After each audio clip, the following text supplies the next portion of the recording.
Minister. Morning, Chair. Would you like to start now?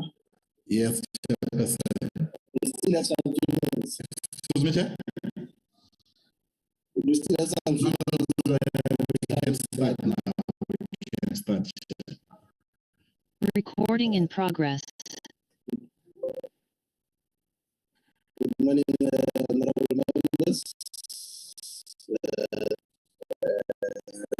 the media, and the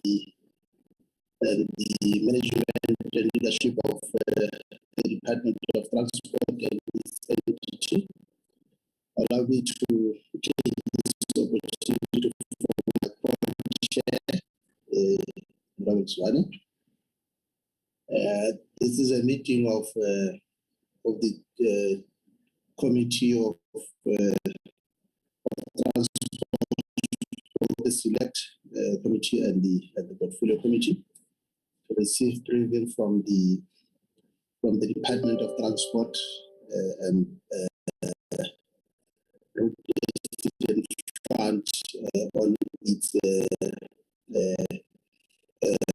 having said that, let's sense from the committee secretary as to whether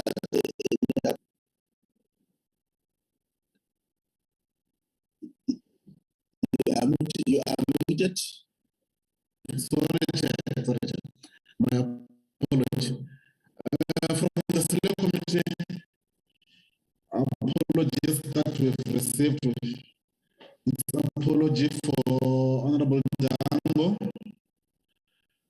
We've got also the Honorable Matebul. Thank you, Chairperson. Let me pass to my colleague in the portfolio committee, Valerie. Good morning, Chairperson, and good morning, members. There were no apologies from the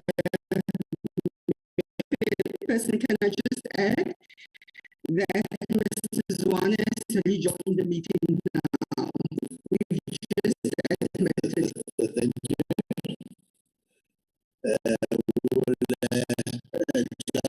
We will just be joining us.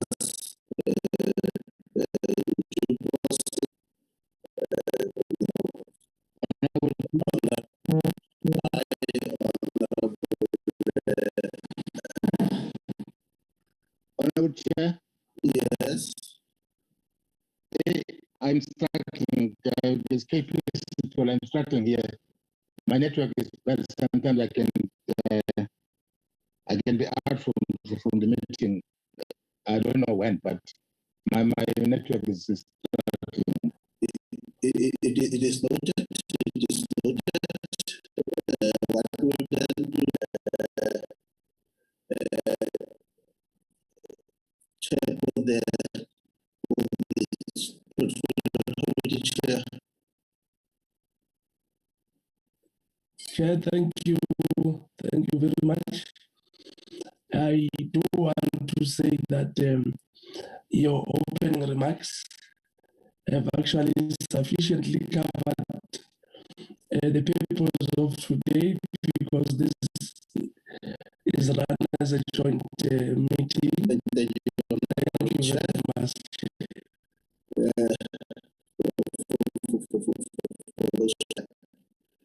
We had that the department has agreed because of the commitment that I believe that they might have brought it to the attention of the board chair to just in the open remarks and then hand over to the funds here to present. Yes. The minister is on the platform, so I think it will be my humble minister to Honorable Minister, how are you?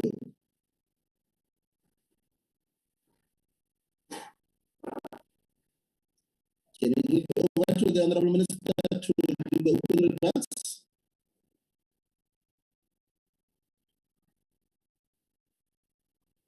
Do we have the Deputy Minister?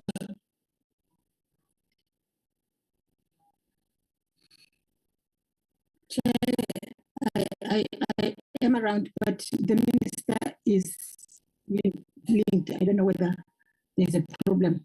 Okay, DM. So what is the DM suggesting? I'm here.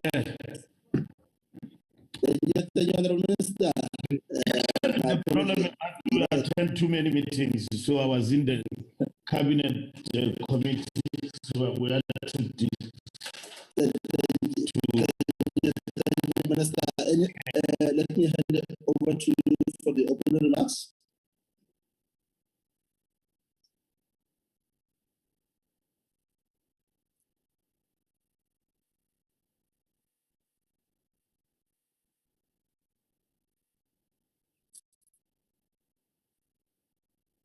Honorable Minister.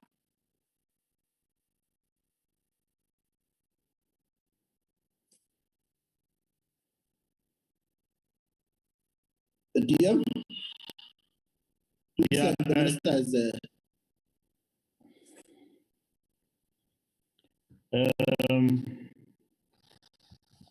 thank you very much, Chairperson of the Portfolio Committee and Chairperson of the Select Committee and Deputy Minister, honorable members of the Portfolio Committee, Acting Director General, Mr. Mtunzi Madia. The strategic plan we presented in the last financial year has been revised to ensure tighter alignment to the medium-term service delivery obligations. The annual performance plan is an instrument through which these obligations are targeted. We have been emphatic that our approach to service delivery cannot continue with the same approach that has not delivered tangible results in the past. The electoral mandate of the sixth administration requires that we inculcate a culture of accelerated service delivery by moving at a brisker pace in delivering services. Necessary condition towards delivering tangible outcomes that citizens can see, feel, and experience. In 2019, we identified ministerial priorities that coexist alongside the sustained agenda. Over the last 2 years, we have put in place building. We are now poised to give this agenda traction and ensure tangible groundbreaking progress is achieved. The realization of the 25% against the 2019 baseline requires a paradigm shift and creative solutions that move the needle. Road safety campaigns and communication are an important element of our intervention. Road entities in arresting the carnage on our roads. This ranges from engineering solutions that Sambal will deliver to coordinate official and municipal traffic and metro police and the adjudication by the messaging will morph into a more effective instrument that is able to sustain itself through the year rather than on holiday peaks. The road accident in creating a safety net for those whose lives are irreversibly impacted on by crashes on was the final year of the 2015-2020 strategic plan. This period of financial sustainability challenges, which was as a result of a flawed operating model. The operating model neglected the expeditious investment mandate of the fund and focused on using litigation to manage its short-term liquidity challenges. This was enabled through the implementation. The new operating model has sought to change this by focusing on settlement of claims with 120 days at improving operational and financial sustainability of the fund. A number of significant strides first 2 years of the 2020-2025 RAF strategic plan. This include finalization and approval of the new operating model. In terms of this model, focusing on optimizing claims administration by improving investigation and settlement of claims. This will claims and avoid unnecessary litigation. The RAF medical tariffs have been developed and published for comment. The board has reviewed and approved with the new strategy. The 365-day action agenda will be given impetus and will come alive and serve as a platform to ignite the emerging. We have refined our targets such that they enable us to achieve tangible outcomes. This ranges from ensuring that all provinces finalize the classification of traffic 7-day job to achieving a 14 days turnaround time for the issuing of driver's license cards. Addressing the challenges relating to drivers, improving the quality of service we render to motorists. The rationalization of road traffic entities premised on a sound base, combating corruption and strengthening law enforcement will receive attention.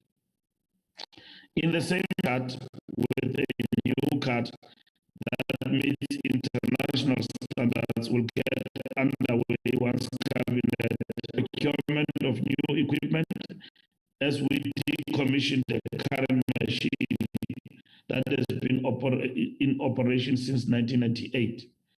Rolling out a new service delivery model for driving license testing centers will gain momentum through a collaborative effort by all three spheres of government.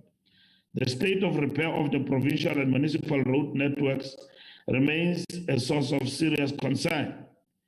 The devastation and damage to road infrastructure brought about by recent floods has shown the spotlight on the urgent need to find a more sustainable way of funding the secondary and tertiary road networks.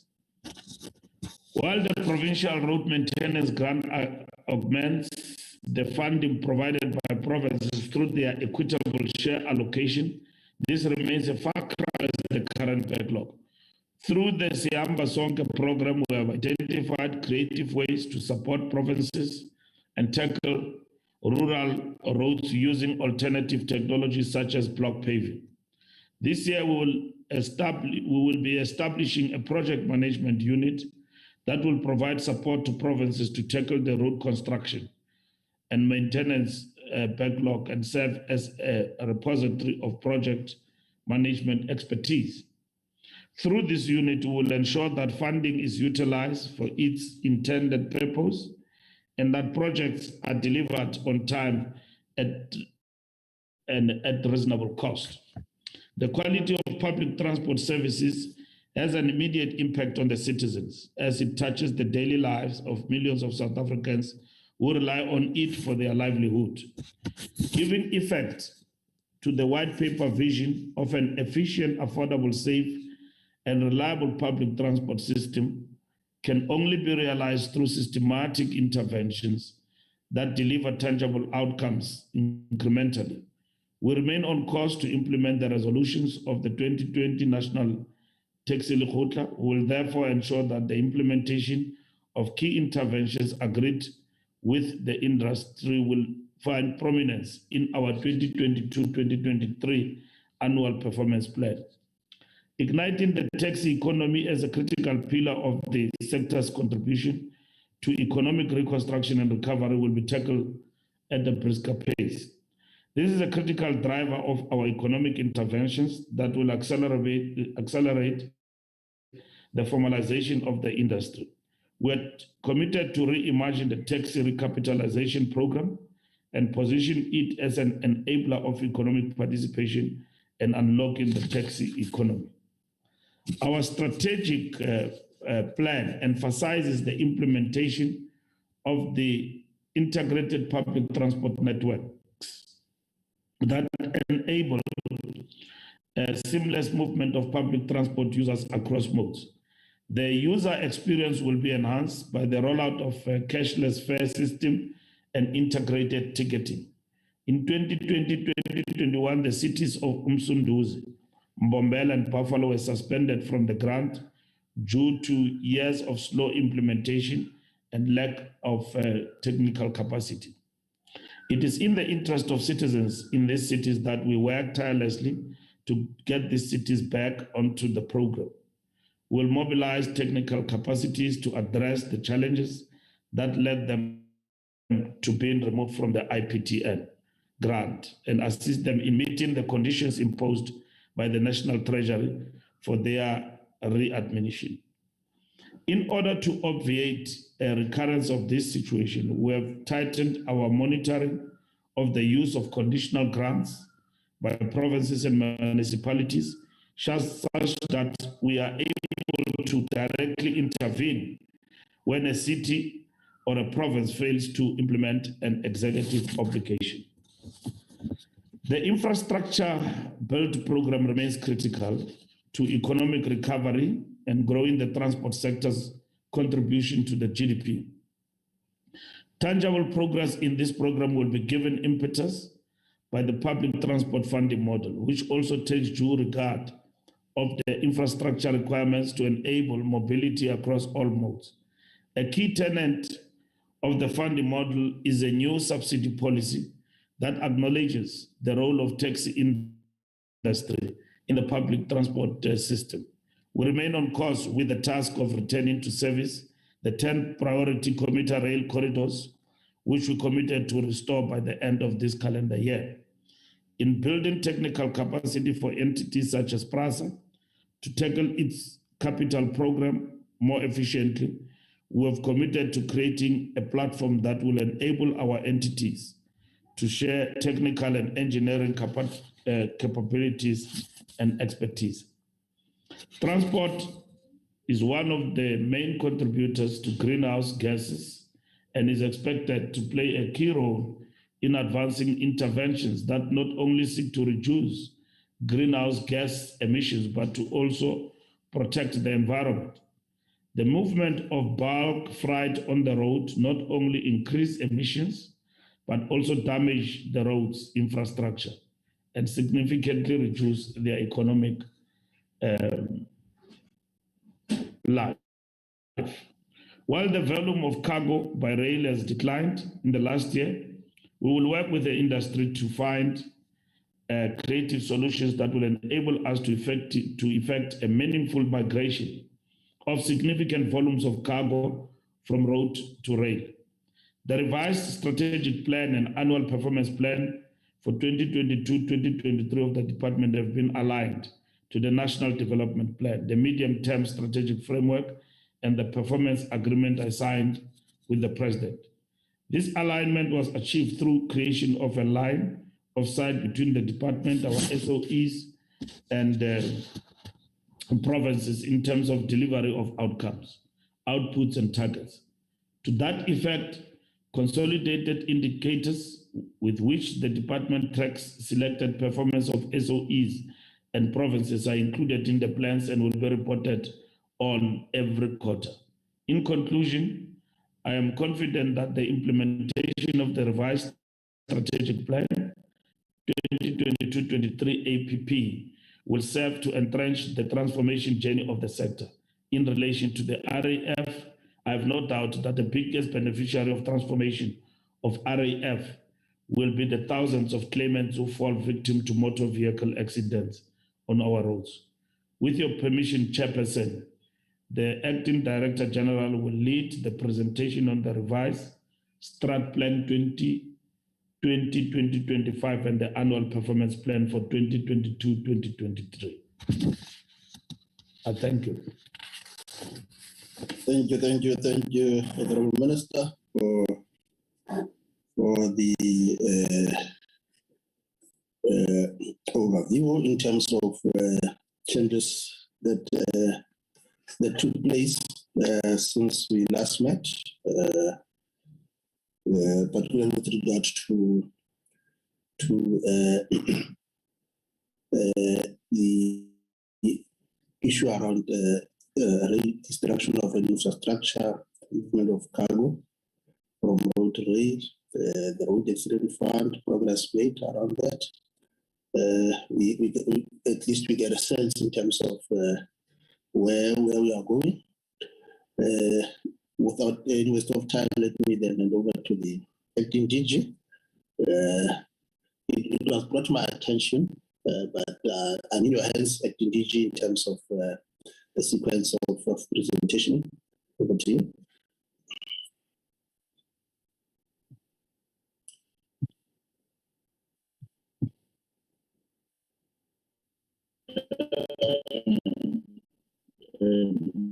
Good morning, Chair of Co-Chairs, Honorable Minister, and Honorable Deputy Minister, esteemed members of the Select Committee, as well as the Portfolio Committee. The initial statement that you made that RAF will present first, and then the department will come after RAF has presented. Thank you, Chair. Thank you, Acting DG. Over to Ralph. If we have the board chair, and the board chair lead the discussion. Thank you, Honorable Chairpersons and Honorable members. I will just introduce our delegation, and then I will hand over to the CEO to present. My name is Thembi Msibi. I am the chair of the board. Together with me is Dr. Mabuya, who is the deputy chair, and we have the CEO, Mr. Litswalo, together with the CFO, Ms. Porchita, and Mr. Lehwarini, the acting chief strategy, and Ms. Manyasa, the acting chief relationship and stakeholder officer. I will then hand over to the CEO to take us through the presentation. Thank you. Thank you, Chair. Over to you, CEO.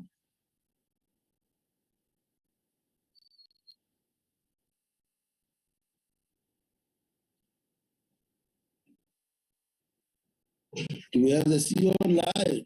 Yes, Chair. My apologies. Technology seems to be failing me this morning. I hope that we'll be able to complete this presentation without any glitches. However, my name is Collins Lizard. I'm the CEO of the Road Accident Fund. Thanks, Minister. Thanks to Chair and members. Mine is to present the 2020-2023 strategic plan or APP of the Road Accident Fund. I think the first issue is to just paint a picture about what the Road Accident Fund is and what were the challenges, and of course give you a sense of where we are, and then we'll then go over to the presentation. I'll do the presentation on the APP, and our CFO, Ms. can you just give us the slides, Ompo? Chair, as they are going through that, I think the most important aspect is to really look at the road accident fund as we found it in 2019. It was an organization plugged by mainly two big things. One is the ever increasing actual liability of about 300 billion. Then, of course, we had what we call the RMIP, which is requested but not yet paid, which is a short-term debt of about 19.7 billion that we had over the period. And it had been increasing exponentially. The challenge that we had yes, I think it was set by 2027, the 300 billion it was at the time to about 900 billion. And that RAF will effectively collapse if something was not done about it. And then we had to start in earnest the process of trying to understand those two liabilities, why they were growing as they were growing, but the issues around the liquidity of the RAF. At that time, assets of RAF were being attached on a daily basis by various plaintiff attorneys because of this short-term liability. I don't know, Chair, why we can't get the presentation through, whether can I... Let's check with the committee secretary. Can I get the names of the people from REP? Because the only name that was given was only for the CEO. So those are the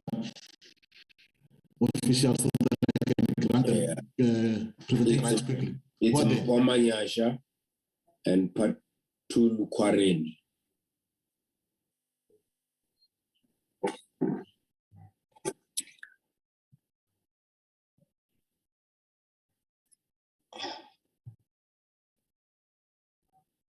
Yes, you can continue CEO while Mpo Manyasha. Yes.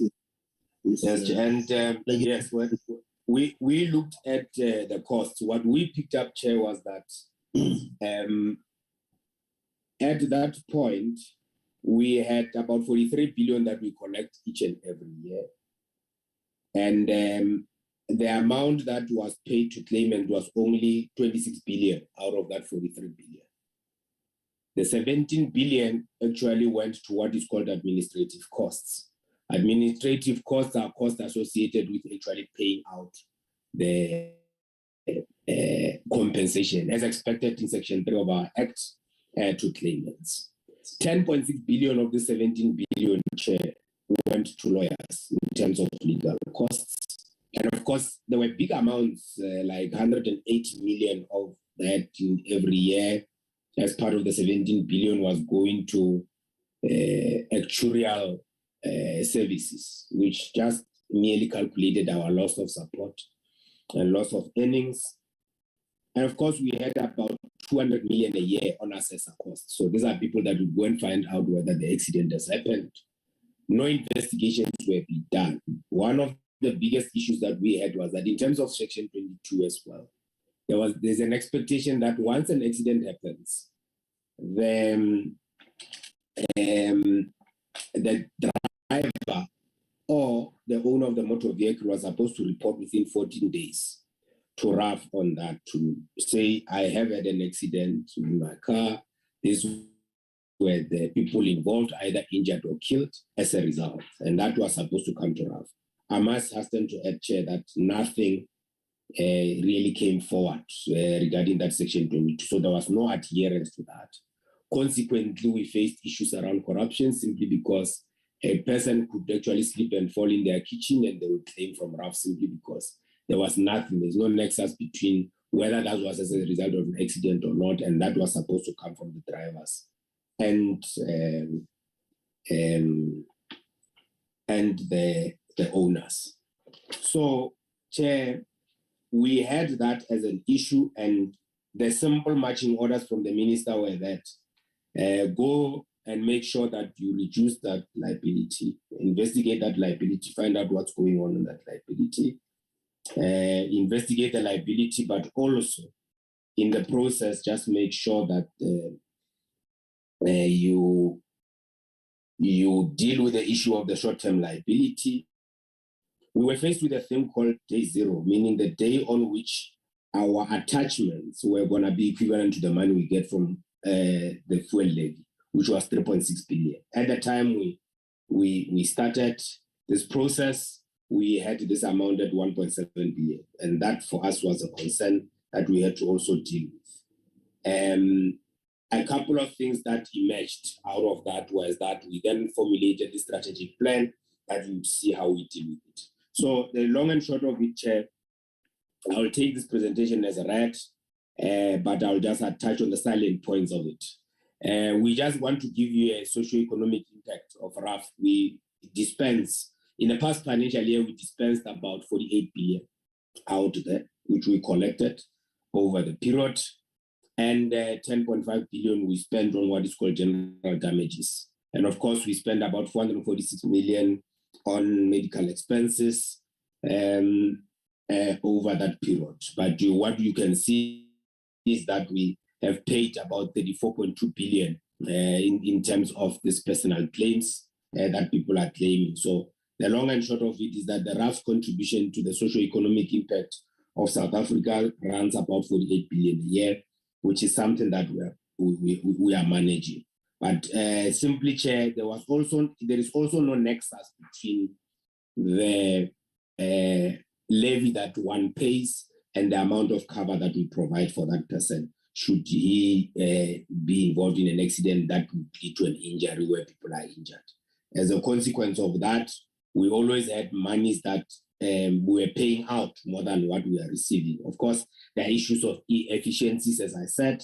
The claimant gets only about 40% of that amount. If you also deduct out of the 60%, the 25% that they usually pay to the lawyers in terms of Section 19C of the Act. Next slide. Here, Chair, is just a vision and mission. We had to change this. We changed it to be an equitable and sustainable compensation system for motor vehicle accident. Equitable in a sense that whether you approach us and where you come from, it should be the same. If the accident that happened, you should receive an equitable treatment and responsible amount regardless of where you come from and the background. But the other issue around equitability was also which law firm you were coming from, because in most instances, the big law firms were the ones that were actually making more money for their claimants, in a sense that they were also treated that they were paid first more than anyone else in this system of payment, which we found to be inequitable.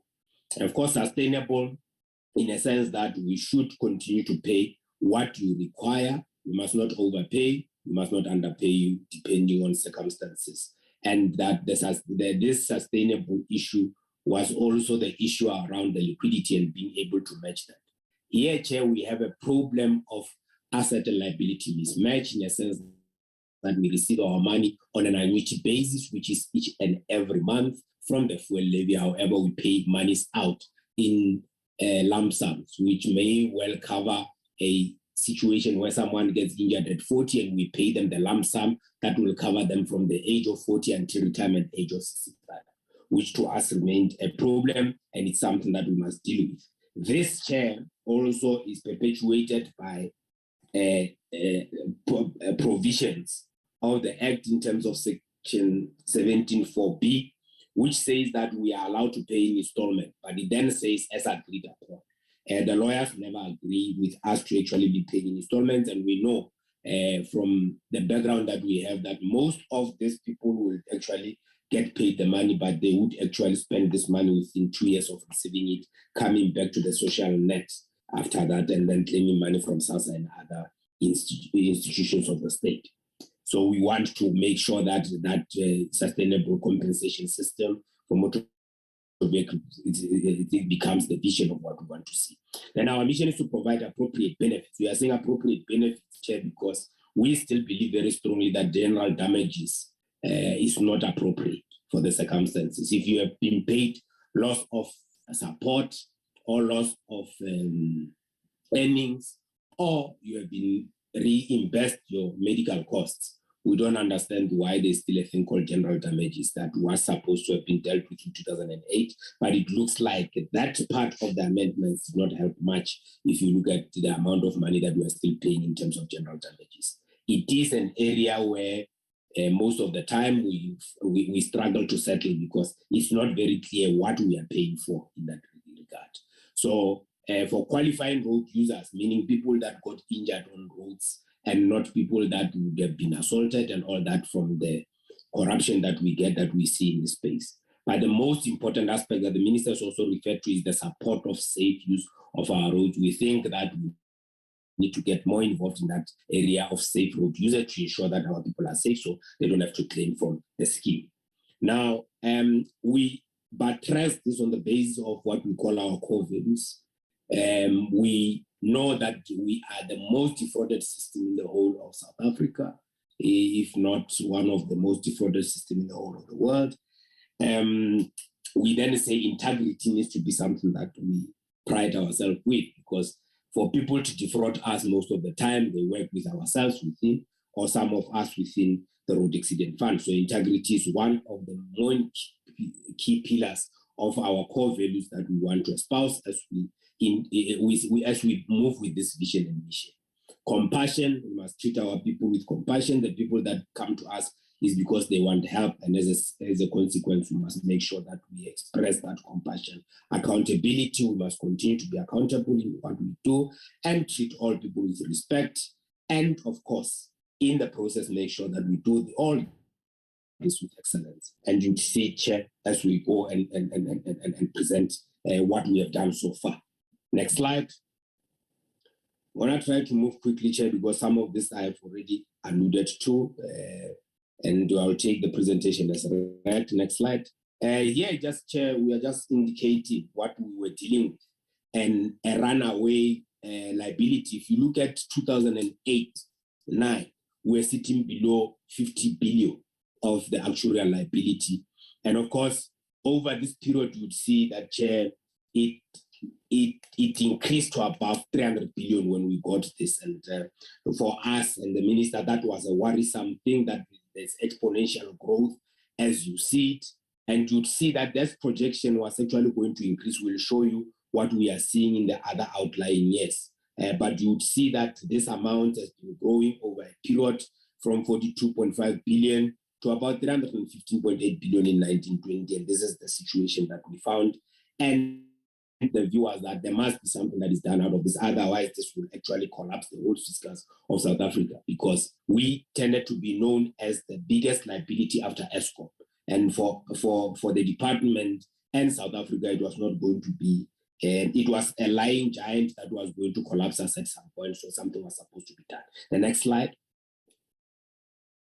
Here is just also a point at which you would see that there is a thing called requested but not yet paid amount, meaning there we do not have the money. You have settled a claim, but RAP does not have the money. And you'd see that the projected amount was going to grow to about 23 billion in the 2020 financial year as you look at it. And you'd see that the RNYP amount has been lowering there, but the view was that projected over time it was going to grow. And that's why ultimately it was something that we needed to do something about. And this is the part, Chair, where people would come and attach our chairs, they would come and attach our bank accounts as we were working towards, and this number of attachment was growing. The next slide. This you would see, Chair, that also the administrative cost effect was that as we were doing all this, administrative costs were growing exponentially. And most of this administrative cost, as I said, it was driven mostly by legal costs. We were just kicking for touch, Chair. When we received a claim, we never really looked at it at the Road Accident Fund. We would actually wait for a time when summons are issued. Is then that we would actually then take this thing to our attorneys, who will then defend this matter that could have easily been settled in terms of the law as provided for in Section 24. But what we would have done is that we would wait for actually the day on which the court would actually sit, and on that day is then that day that you would then get an offer from us saying we are settling this claim. Of course, this came with a 10.6 billion legal cost bill that we had to pay out of the 43 billion each year, which made this thing unsustainable. Next slide. The administrative cost effect, Chair, I've already talked about the outsourcing. We then had actuarial services that were outsourced. Looking at it, Chair, we had about 18,000 calculations that were done, either for loss of support or loss of earnings. And we are paying 181 million for that every year. That would tell you that it was costing us about 10,000 per calculation, which was quite upset. And that's something that we had to deal with. The other aspect was that there was no investigation that was done on these claims. In most instances, the assessors were used by our merit assessors to actually go and collect more information, because most of the, at least, Chair, 90% of all claims that come to RAF do not have the minimum requirements for us to be able to make an offer at all. And we will show you what we have done in that regard. And of course, RAF was paying much more for medical costs, as it were. Out of that 300 billion that you had, you would see that 17 billion of that was going to go to medical costs, and at about 5 times the cost of what a medical aid will pay for each and every procedure, as a consequence of a Constitutional Court decision in 2013 that came and said that we must have our own medical tariffs if we wanted to do that, and with pre-authorization. We can't say to a person, once you have already incurred this cost, we are not going to be able to pay you because you have overpaid. That was the first part. But also, we're being hit with all these things. It then impacted on the planning, because every time you just receive an invoice saying this is the amount, and you don't know about that invoice because there was no pre-authorization, as other medical service funders would do. And that's what we are trying to do to effect changes within RAF in terms of the new body. Next slide. Then, of course, here we just are showing you, Chair, the increase in the average claim settlement amounts that are there. What we are just trying to show is that the settlement amounts were growing from 2007 in terms of the loss of earnings to 2019. You'd see that this thing has been growing exponentially. And of course, I mean, there would have been a decrease to about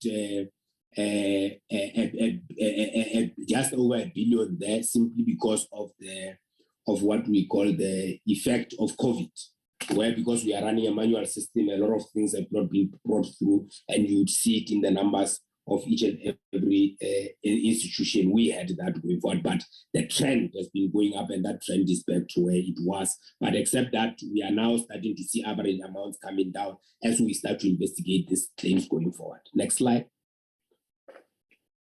Here is the increase in the average claim settlement amounts, and you'd see that in 2007 we paid out on average about 32,000, but it has increased exponentially to about 200 and in 2019 to about 276. And of course, this you see it is growing over a period, and I think that it also increased to about I think 292 as we speak. Simply because now we are having people that are claiming, but here, Chair, it also increased by the fact that public transport passengers were only allowed to claim about only up to 25,000, because there is a thing called public passenger liability insurance that is issued by the private sector to taxis and buses. And I must ask them to add, Chair, that at this point, we have reported this matter to the Financial Service Conduct Authority, that these private sector entities are still actually covering these public passengers, but they've never paid a cent since 2008 out of that money, but they are actually collecting premiums while RAF is paid. So it's something that we have reported. We are waiting for the report of the FSCA about whether that is actually ethical for them to collect that money while RAF continues to pay. Next slide. Then there is the issue around day zero, Chair, where I was saying the issue is about the 3.6 billion that we're receiving each and every month, that the attachments were going to be actually equivalent to that, meaning that we would not have any money to run the road accident fund. We wouldn't have money to pay anyone else. The money would have just been attached by lawyers. And over a period of time, we have effectively reduced that to zero. If you look at that line, That red line was showing you the number of attachments and how they used to happen. And we are comfortable that those bank attachments are no longer happening anymore, and that we have averted day zero. And we are also reporting that for the first time in the history, we have actually reduced our RNYP to be below 10 billion. And we think that over a period, we'll see it when the CFO will present that we are anticipating that we'll reach an amount of about 3 billion, if not zero, in 2025. Next slide. This also led to duplicate payments. So what lawyers would do, they would simply attach their bank account, pay themselves, and then also because they were on our payment, which is manual, we will pay them not knowing what they were attaching for. And they would get what is called duplicate payments. And in the process of those duplicate payments, they'll just simply go and use those duplicate payments for a purpose for which they were not received instead of paying them back, knowing that they had attached their monies. We then had to report 102 law firms over duplicate payments. And we have, Chair, collected more than $500 million worth of those duplicate payments from these law firms. And we have reported them to the Legal Practice Council. We must say, Chair, that the Legal Practice Council, we are seeing difficulties in actually ensuring that they act on these unscrupulous lawyers that do this to the fund.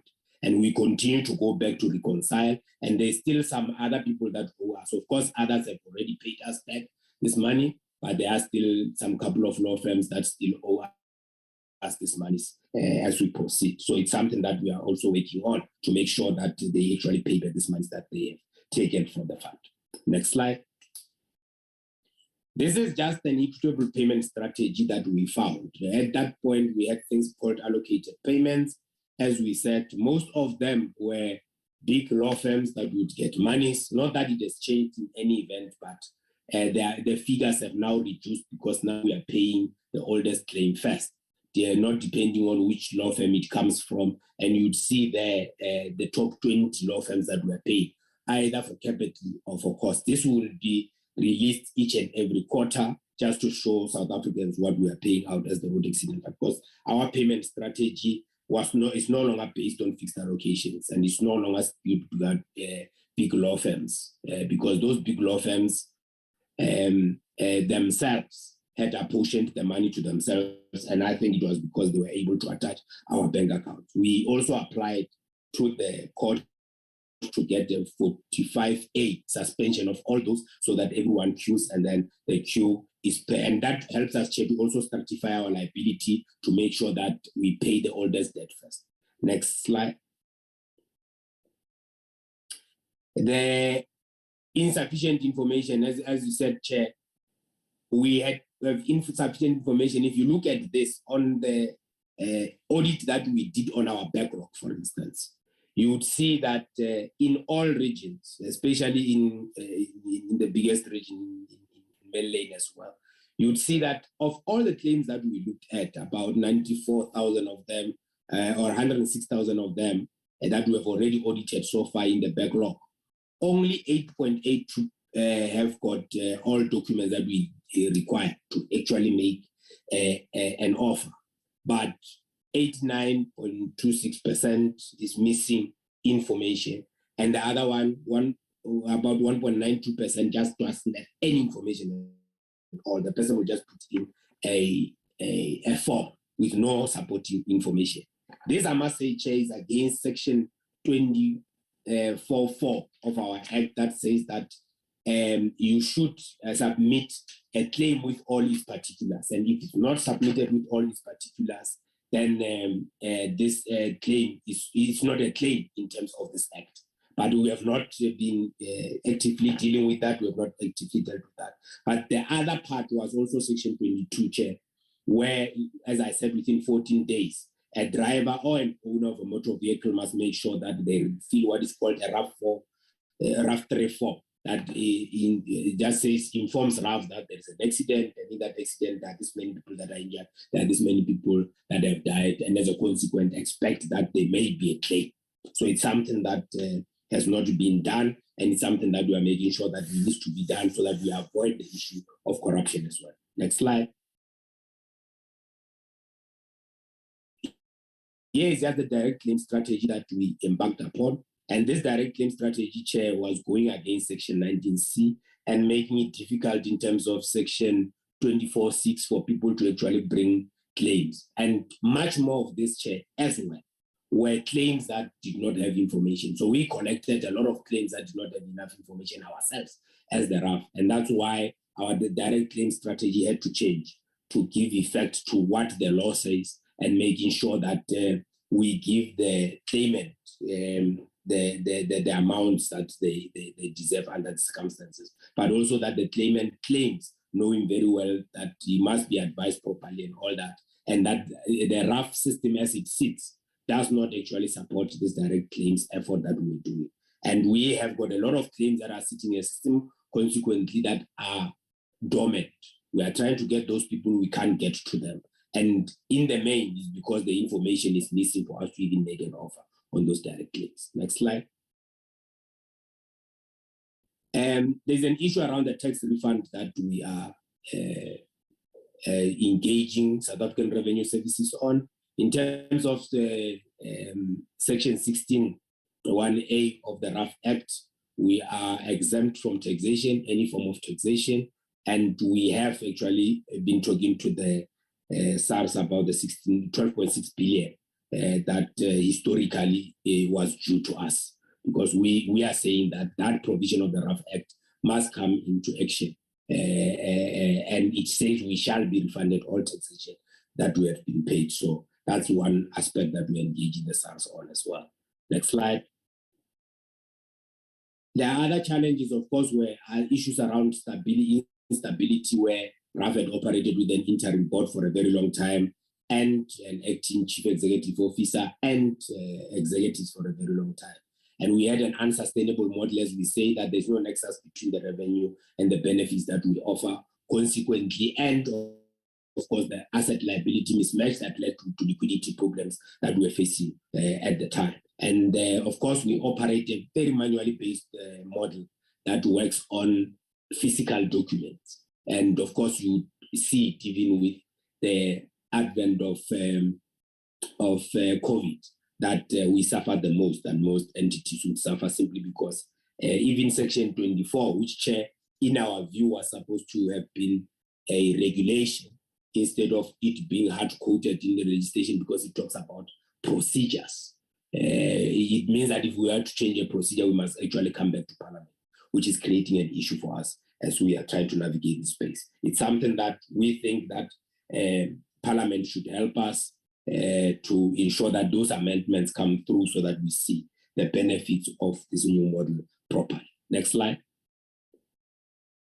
I'm just going to go through, Chair, the strategic initiatives. I've already touched on them, a bit of what we have done so far. As I said, reduction of legal cost, review of the operating model, introduction of integrated claims management system, issue regulation enhancing claims lodgement process, and of course, the review of the current legislation. These are the marching orders that we receive from the Department of Transport through the Minister as the Executive Authority. Next slide. Of course, these key initiatives and achievements over the last 2 years. So we had this process of engaging with all this, the litigation strategy, we changed it, we abandoned the panel of attorneys. It was a big thing in the market. We have changed this litigation to be more claimant-centric and move to claims administration rather than actually use the courts as a way of delaying payments. So it's something that we are proud of, that we have insourced this. We're working together with the Department of Justice, the State Attorney's Office, to make sure that we manage RAF litigation. It has its own teething problems, but so far we are seeing the result of this model. Next one is we also moved away from the model of outsourcing the actuarial function. Of course, it used to cost us 181 million in a year. We have insourced it, and that has created a bit of jobs there, but also 51 million per annum, saving us around 130 million, so about. Claims investigation unit, we have established it, it's saving us that billion over 5 years. We think that this must actually be reduced to by about 80%. So we expect that over the period, we would have paid about 200 million instead of paying billion over the 5 years. The medical tariff and treatment protocols, as I said, we are paying 5 times, and we have developed the medical tariffs that have gone out for consultation, and we will be gazetting them. We were supposed to gazette them at 2021, 2022. We had a slight glitches here and there, but we are now coming in the first quarter of 2022, 2023 to be doing that. Minimum information requirements. This is an area where we've got a big pushback from lawyers because they simply want to dump us with claims that are incomplete. And this is where the big fight is going to be. But we have got the minimum information requirements, regulations that we're going to be issuing, and we are going to be changing our forms to align to that so that we receive these things, we are able to deal with them within 60 days as provided for in terms of section 24.5 to give an effect of whether the validation and verification has been done. And of course, in terms of 24.6, within 120 days, be able to give someone an offer, in which case the person will decide whether to accept the offer or not. As I said, 95% of all these claims anyway result in a settlement, and they don't actually go to court and require a judge to look at, and which is why we are saying this model must work. We included a bit of mediation. The pilot has been finalized, and in that regard, we will be doing that. In terms of the regulations as well, we will be requesting the minister to issue regulations in terms of section 26, in which case we will be dealing with issues around ensuring that resolution of dispute is done without people firstly going to court. So that's another area that we are going to make sure that it happens so that we don't have the situation where people just take us to court willy-nilly. And of course, the average age of the RAF claim, because they have not yet paid, we have reduced it from 180 days to 120 days, meaning that instead of paying people in 6 months' time, we are now paying them in 4 months' time, and we are bringing that down. As I said, we are sitting at about 9.5 billion of the requested but not yet paid. The highest was in December 2019 when we were sitting at about 19.7 billion. So we have actually halved that in 2 years. Next slide. Of course, the key initiatives here, we were supposed to go to the market and try to fund this, but we have since abandoned that strategy because our view is that we do not need that money going forward. If you look at RAF, we did not get an increase this year. We would be screaming going back to the National Treasury asking for more funds. If that was the case, to say, please bail us out, we are not in that position anymore. And that's why we are saying we have actually turned around as RAF. We've got a permanent board and a CEO that were appointed in December 2019 and August 2020 respectively. And of course, part of the transformation includes the organizational structure and comprehensive skills audit that we have done, and of course the production of the new operating model that we are currently operating. The micro organizational structures have now been finalized, and we have onboarded a partner for the integrated claims management system that will be implemented in this year, Chair. That will help us using artificial intelligence to actually issue out what we call settlements. So our settlements are going to be done using a system rather than individuals. That will also help us reduce issues of duress and undue influence that we have seen. That we have changed our accounting policy, Chair, in line with our mandate. And of course, that has resulted in a dispute between us and the AG regarding that accounting policy. The matter is out with the courts, and we are hopeful that it's an expedited process. I must emphasize, Chair, here that we continue working with the AG. It's just on this issue around the accounting policy that we differ with them. We have achieved 78% in the year 2020-2021, and we expect that we expect similar performance, if not slightly better, in the year 2021-2022. Next slide. Now, Chair, I'm just going to show you here, by way of illustration, what this new model is doing. If you look at this graph, it's just showing you that over a period, the liability was projected to increase to at least in this year about 538 billion. But you would see that through our interventions, this is starting to taper off, and you would see that in line with that, even the calculation that is being done currently, you'd see that we are sitting on 350 billion instead of the 455 that was anticipated. That tells you that we are about 100 billion of the mark in terms of trying to reduce this liability. So it means that it's actually working, this new strategy that we are on. Next slide. This is just also to show you that the RNYP balances, which is our short-term liability that used to lead to attachments, actually reduced. As I said, the first thing is to note that it is no longer 180 days old or more. In the other years, it was more. In 2020, 2021, we reduced it to 180 days. Now it's sitting at 120 days. But the most important aspect is to say we are now sitting at 9.5 billion of this RNYP amount. Instead of, we should be sitting at 36.9 billion this year. So it is that distinction between that orange line that goes up that exponentially and that blue line that is showing this is the effect of this new strategy that is starting to work. Next slide. CEO, can you begin to wrap up? Yes, Chair. I think I'm at the end. I just next slide. This one I've already dealt with, Chair. Next slide. The legal costs I've already dealt with, that they decreased. We're sitting there. Issues of sustainability, liability, financial sustainability, the CFO will deal with. I think that is also touched on. Next slide. That's the APP, Chair. I'm going to take it as read. Next slide. I'm just going to show you the targets that we have. These are our targets. If you look at 2020, 2023, are about that, the rough business operating model and all those. Next slide. 5, 6, and 7. Those are the targets in 2022, 2023, which is the last column there of 30%, and our tariffs implemented and 10% reduction in medical costs. Next slide. This is the asset and liability strategy that we're going to implement that we have already started, Chair. Next slide. This is ICMS I've already talked to. Next slide.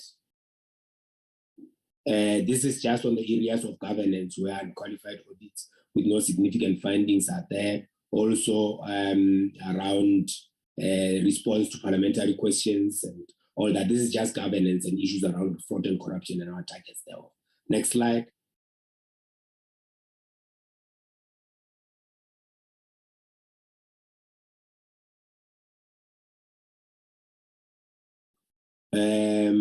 Irregular expenditure as well. We've got targets on that, and compliance with 30 days payment requirement as part of the PFMA. Next slide. This is just stakeholder management and all that. Those are the targets that we have for 2022, 2023. Next slide. That's where we are, Chair. I think that's the last target that you are seeing on the approved impact assessment, Chair. All we want to do is just to make sure that, notwithstanding the fact that the organization is turning around, we want to see the impact it has on the actual claimants and what happens in South Africa.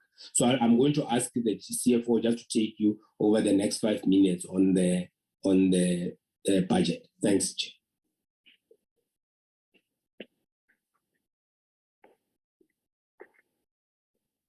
Over to you, CEO. CFO.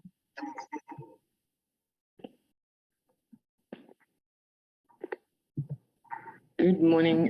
Thank you, Chair, Honourable Minister, members and colleagues. I am going to be taking you through the next part of the presentation, which is just briefly the budget. And we want to sort of focus on the resultant projections based on the installment payments that we'll be implementing or hopefully fairly shortly. I must state that I've made a couple of adjustments to this particular presentation. In preparing for the presentation, we realized that there were some implications on the claims expenditure line of the installment payments and the reduction of the requested not yet paid, as the CEO had said, that we had not taken into account. So I'm presenting an updated presentation at this point. So just briefly, in terms of then the projection for the budgeted income statement, we do indicate there obviously the actuals for 2021, the preliminary actuals for 2022, in which we then indicate a surplus for the year of 1.3 billion. it indicates claims expenditure there of 43 or almost 44 billion and net fuel levies of about 48 billion. It is important to note, Chair, at this point that the budget indicates there a stabilization in terms of the fuel levy, and the assumption for that fuel levy is no increase on the fuel levy. So it would then obviously be purely implicated by the fluctuations in fuel sold. And then you'll see on investment income that we have quite significant increases in both the 2023 to 2025, and that is as a result of the implementation of the asset and liability matching strategy, and could also be facilitated by the installment payment arrangement. So we would have additional funds available or retain some of the fuel levy, which we could then optimize in terms of investment and also then the resultant additional income stream from that perspective. Then in terms of claims expenditure, as I said, so we'll be implementing installment payments fairly shortly, but you will still and we'll also see a reduction in terms of the requested not yet paid, but it will sort of stabilize the expenditure line item in terms of claims expenditure. And then also there an indication of the increase in terms of general expenditure. We've obviously seen an impact in terms of expenditure, that particular expenditure line item in terms of COVID, and our supply chain processes have had sort of a slow uptake in terms of specific items.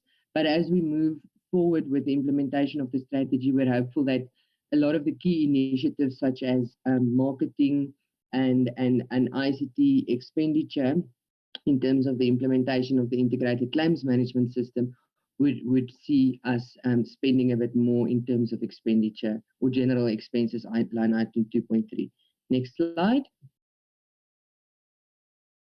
Then we just indicate here the budgeted balance sheet. As you would see there, Chair, the assets landed on actuals of about 11.7 billion at the end of this financial year.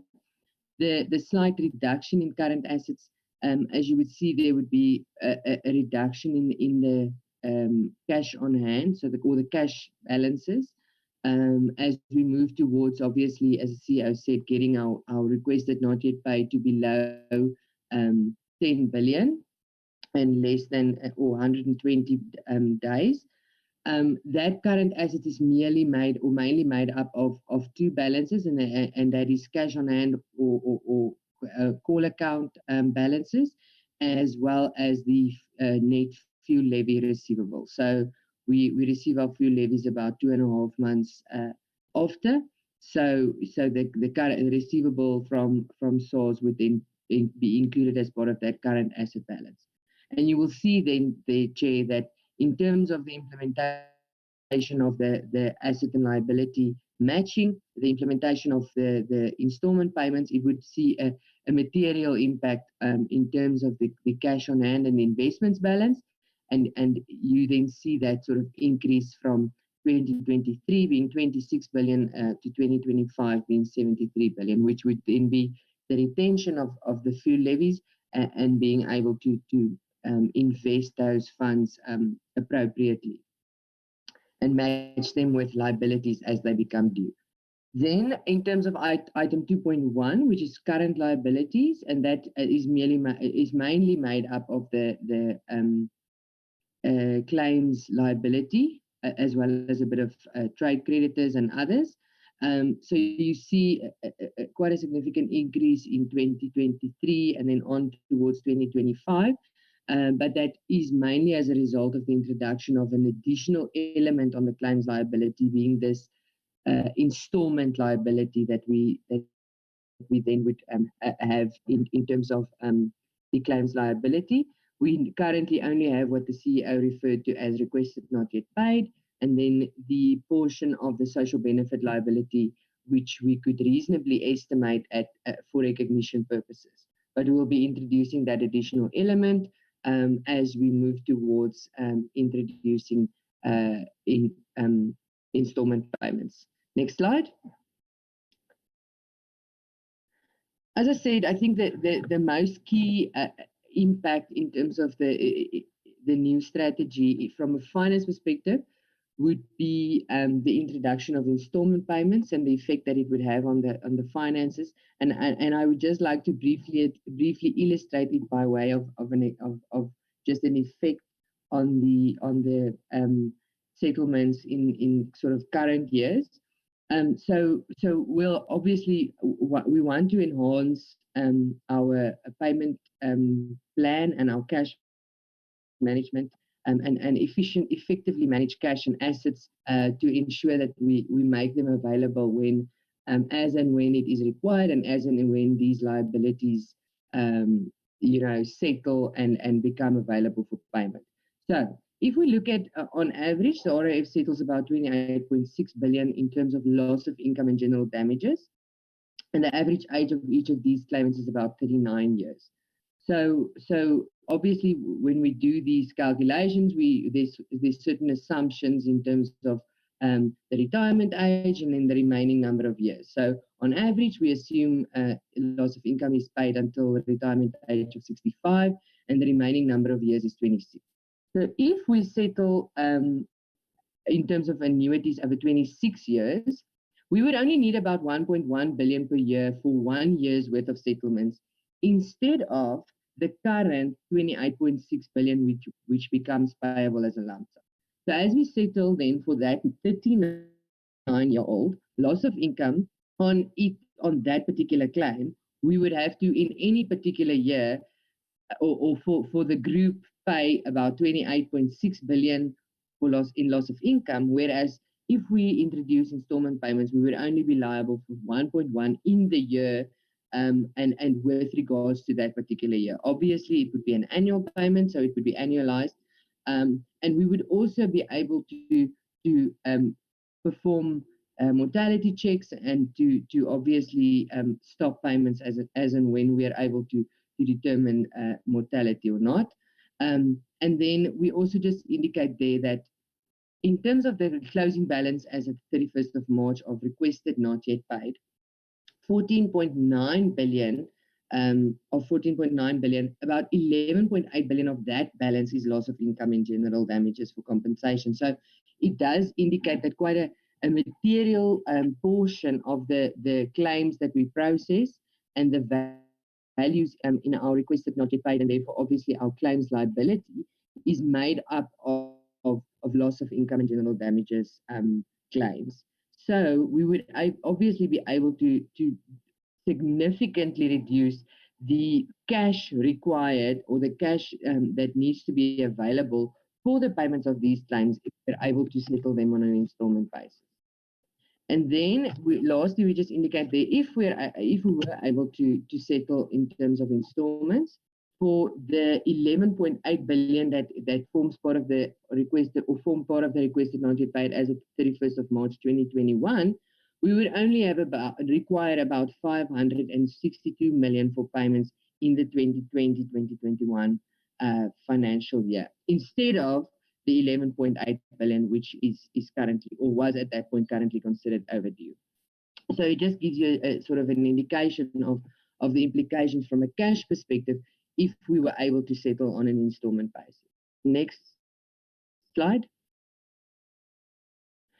So here we just give you another a brief synopsis of our balances or our payments and settlements in terms of claims in the 2019 year, and the implication of the installment payments or annuity payments on those numbers. So you'll see there that we sort of break down settlements in terms of the 2019 financial year. You'll see there's about 42.6 million worth of settlements in that particular year. And then we indicate there that if we were able to implement installment payments, the first three bringing us to a total of 28.6 billion, we would be able to settle on an installment basis. We then indicate that the annuity payments for those three types of claims would be about 1.1. And then we have, if we take our fixed payments, our administration cost, it brings us up to a total of 17.7 billion in payments for that particular year. That versus our fuel levy for that year being 43.2, it would result in cash available for investment in that year of 25.4 billion. So it sort of gives you an idea that, you know, if we're able to retain that sort of funds in terms of what we receive from the fuel levy, we should be able to make material investments and generate that additional portion of investment returns, and also manage our funds to be able to settle claims as and when they become due for payment. Next slide.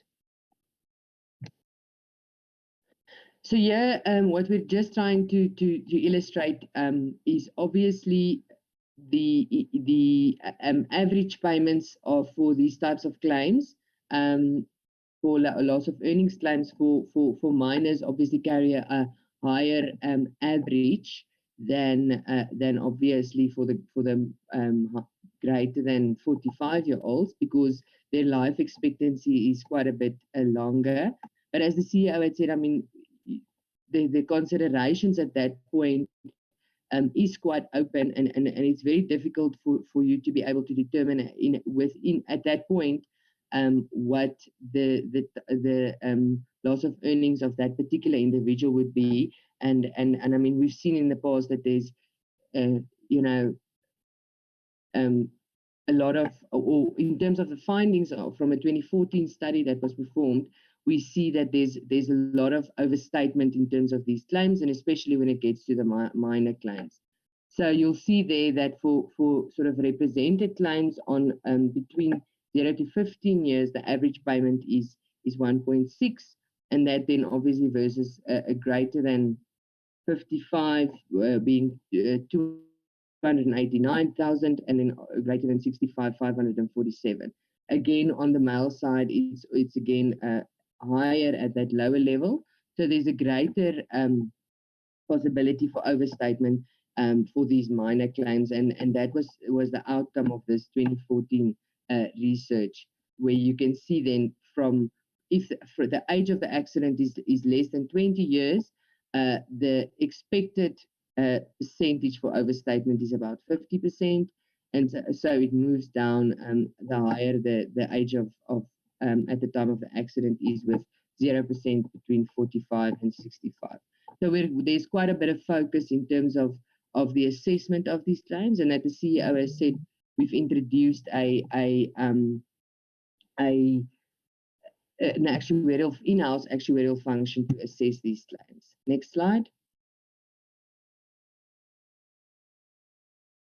Okay, and then just briefly in closing, we are obviously hopeful that the finalization of the RAF Amendment Act will be concluded or at least move beyond our expectations in terms of, and it will assist us in terms of the implementation of the installment payments, which as you can see is at the core of the RAF's financial sustainability. The publishing of medical tariffs and minimum information will also assist in bringing down administrative costs, and it will expedite the settling of claims and moving towards 120-day settlements, as you would have seen in our targets.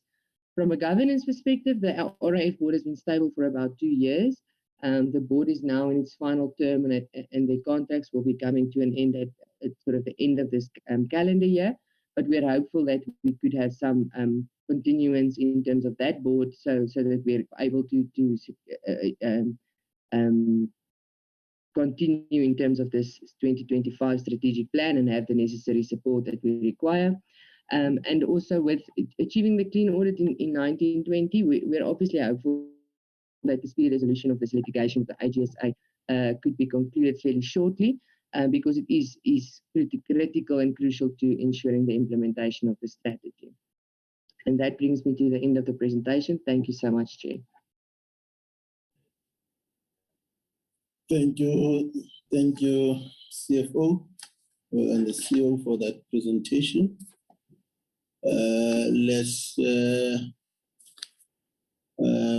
probably then to take engagements from honorable members. Chris,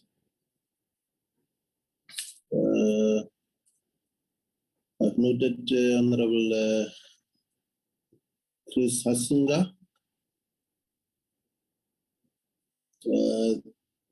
The floor is yours, Honorable Hasinga. Thank you, Chairperson, and good morning, colleagues, and also staff, in particular then everybody from the Road Accident Fund. Thank you for the presentations. Mr. Letsualo, if I could start with you and your presentation. The law provides for 120 days to settle a claim, but in April last year, you approached court to then get an extension to 180 days, and then in September of last year, 2021, you again approached court for possible further extension. Could you please then align this to the average period which claimants do wait, and the experiences which we've had in complaints of people waiting for an extended period beyond what is shown in presentations. My second question relates to the other legal avenue that you sought in approaching an extension on the requirements to submit your books to Treasury, where claims were made that you said that the total outstanding amount of claims wasn't 300 billion but 30 billion.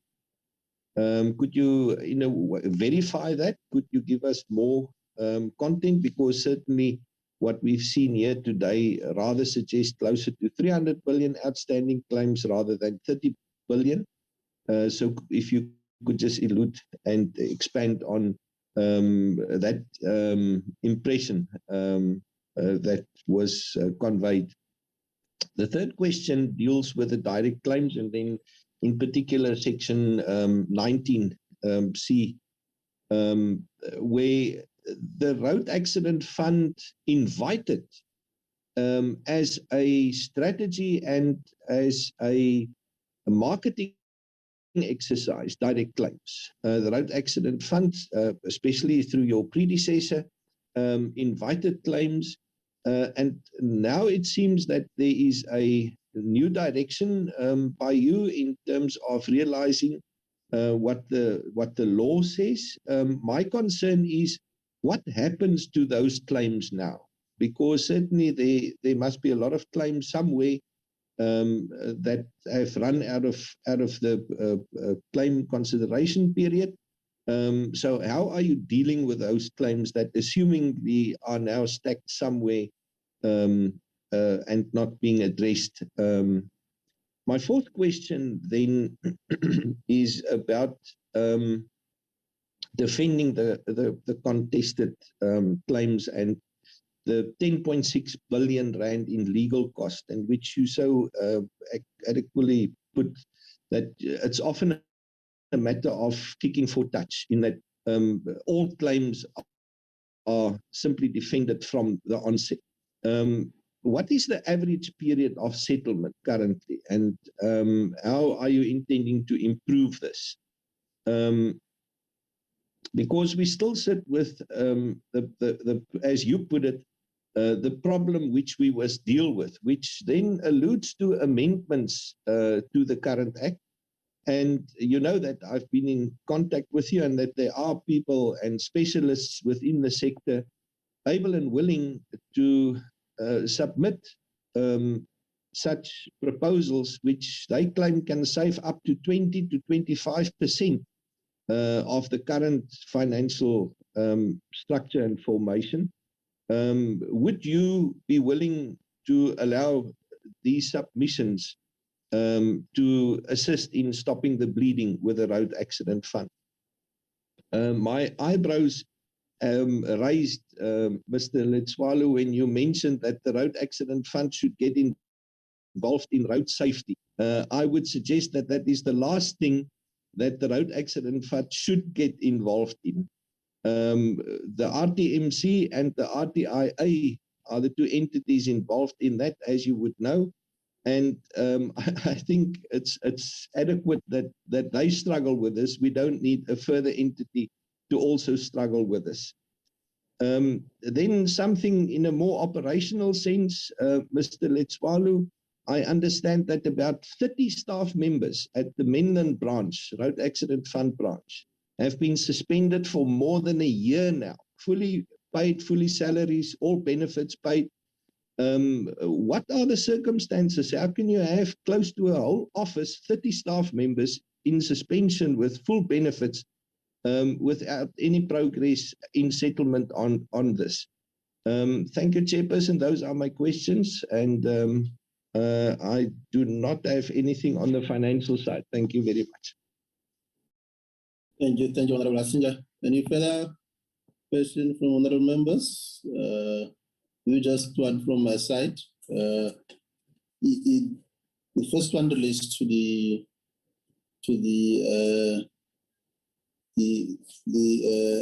bid to secure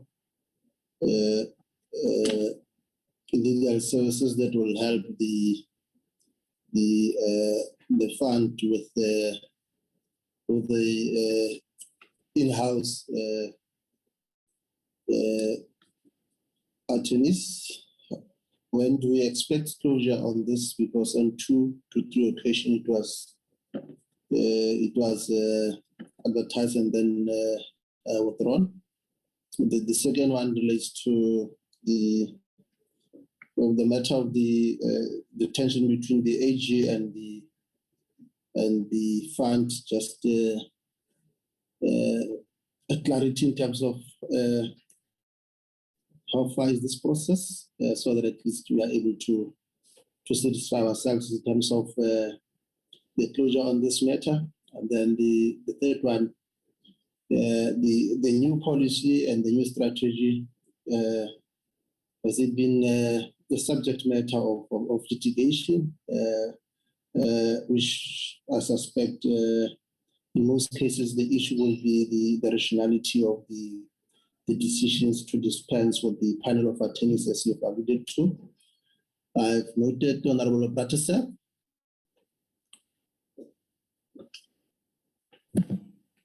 Thank you, Chairperson. I must apologize for not turning my camera on. My internet connection is very unstable.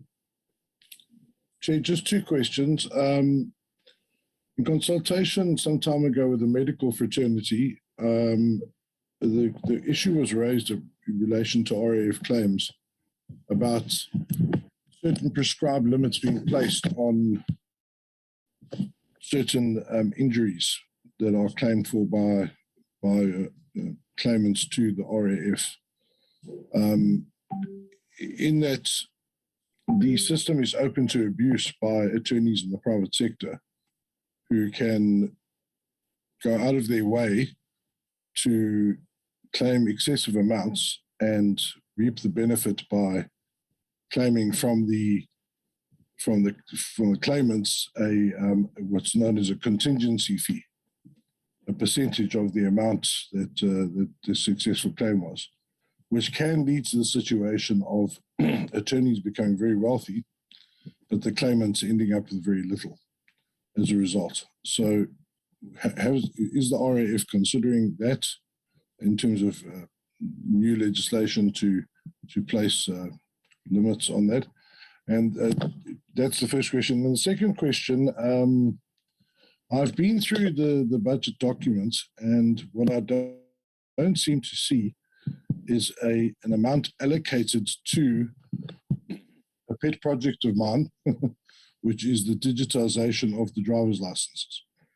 And so that's the one question. What amount has been allocated to the digitization of the driver's license? And then in a previous engagement, Chair, we met with the entity responsible for that, and they told us that we were looking at 2025 for the rollout of digitized licenses. And I indicated at that time, and it was covered in the media, that that is simply far too long. And the excuse given is that Parliament, that Cabinet has still not signed it off, and that the entire system has to be replaced. So my question coming from that to the Minister is has Cabinet, number one, signed it off? And number two, the current format of the card, as it appears now, as it is currently in my car, what is wrong with that format? Why does it have to be completely redesigned? Are there security flaws in it? Is it too easily duplicated? What is wrong with that? Because see, if you go down to basics, somebody somewhere has to go onto a computer and enter the details of a person applying to renew their driver's license or a new driver's license holder, and simply input information into a platform or into a certain software, and it produces that license, which then is printed by the machine. So why is it not possible to simply take that digital version before it is printed and put it on an app that people can download and have the digitized version on their phones, on their smartphone, as well as receiving a printed version of the card? I really do not understand the need to reinvent the wheel on driver's licenses and create an entirely new format, which takes months and years to sort out, when we actually have a system which has to be put into some sort of software in order to print it. And surely that we can just, at that point, take the digitized version, make it available on the app, and then the person can also receive their printed card. So if we could just get some clarity around that, because I do not understand the workings of that, and I'm sure that the rest of South Africa would be particularly interested in the answer to that question. Thank you, Chair. Thanks, Honorable Tim Bratteseth. Honorable McDonald. Thank you, Chair. Chair, I'm also not going to put my camera on due to network challenges. Chairperson, some of my questions have been answered. I just want to make a couple of comments. Chairperson, on Mr. Letsalo from the CEO, I want to commend you on the job done so far.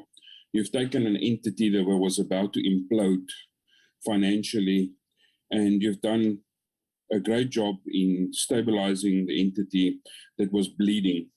And firstly, I would like to commend you on that. Secondly, CEO, I went to the Bloemfontein branch the other day, and it's the one in the CBD, and it seems it's very difficult for people to get in there. It's always closed. There's always excuses. There's always problems getting into that office, and if that could be attended to. And my question is, the standoff with the AG, when will this be resolved? Because we can't have an entity that's fighting another entity within government, and it's in the media, and it causes a spat with each other, and it's a he said, she said, and it's become a problem. And I would really like to see us get this resolved as soon as possible, because it's good for the Road Accident Fund, and it's good for the AG that the issue is resolved, so that we can continue with our lives and everybody is happy, and there's no money wasted on litigation on accounting principles. And that's my only comments and questions. Thank you, Chairperson. Thank you, Honorable Mukti. Honorable Marcosini.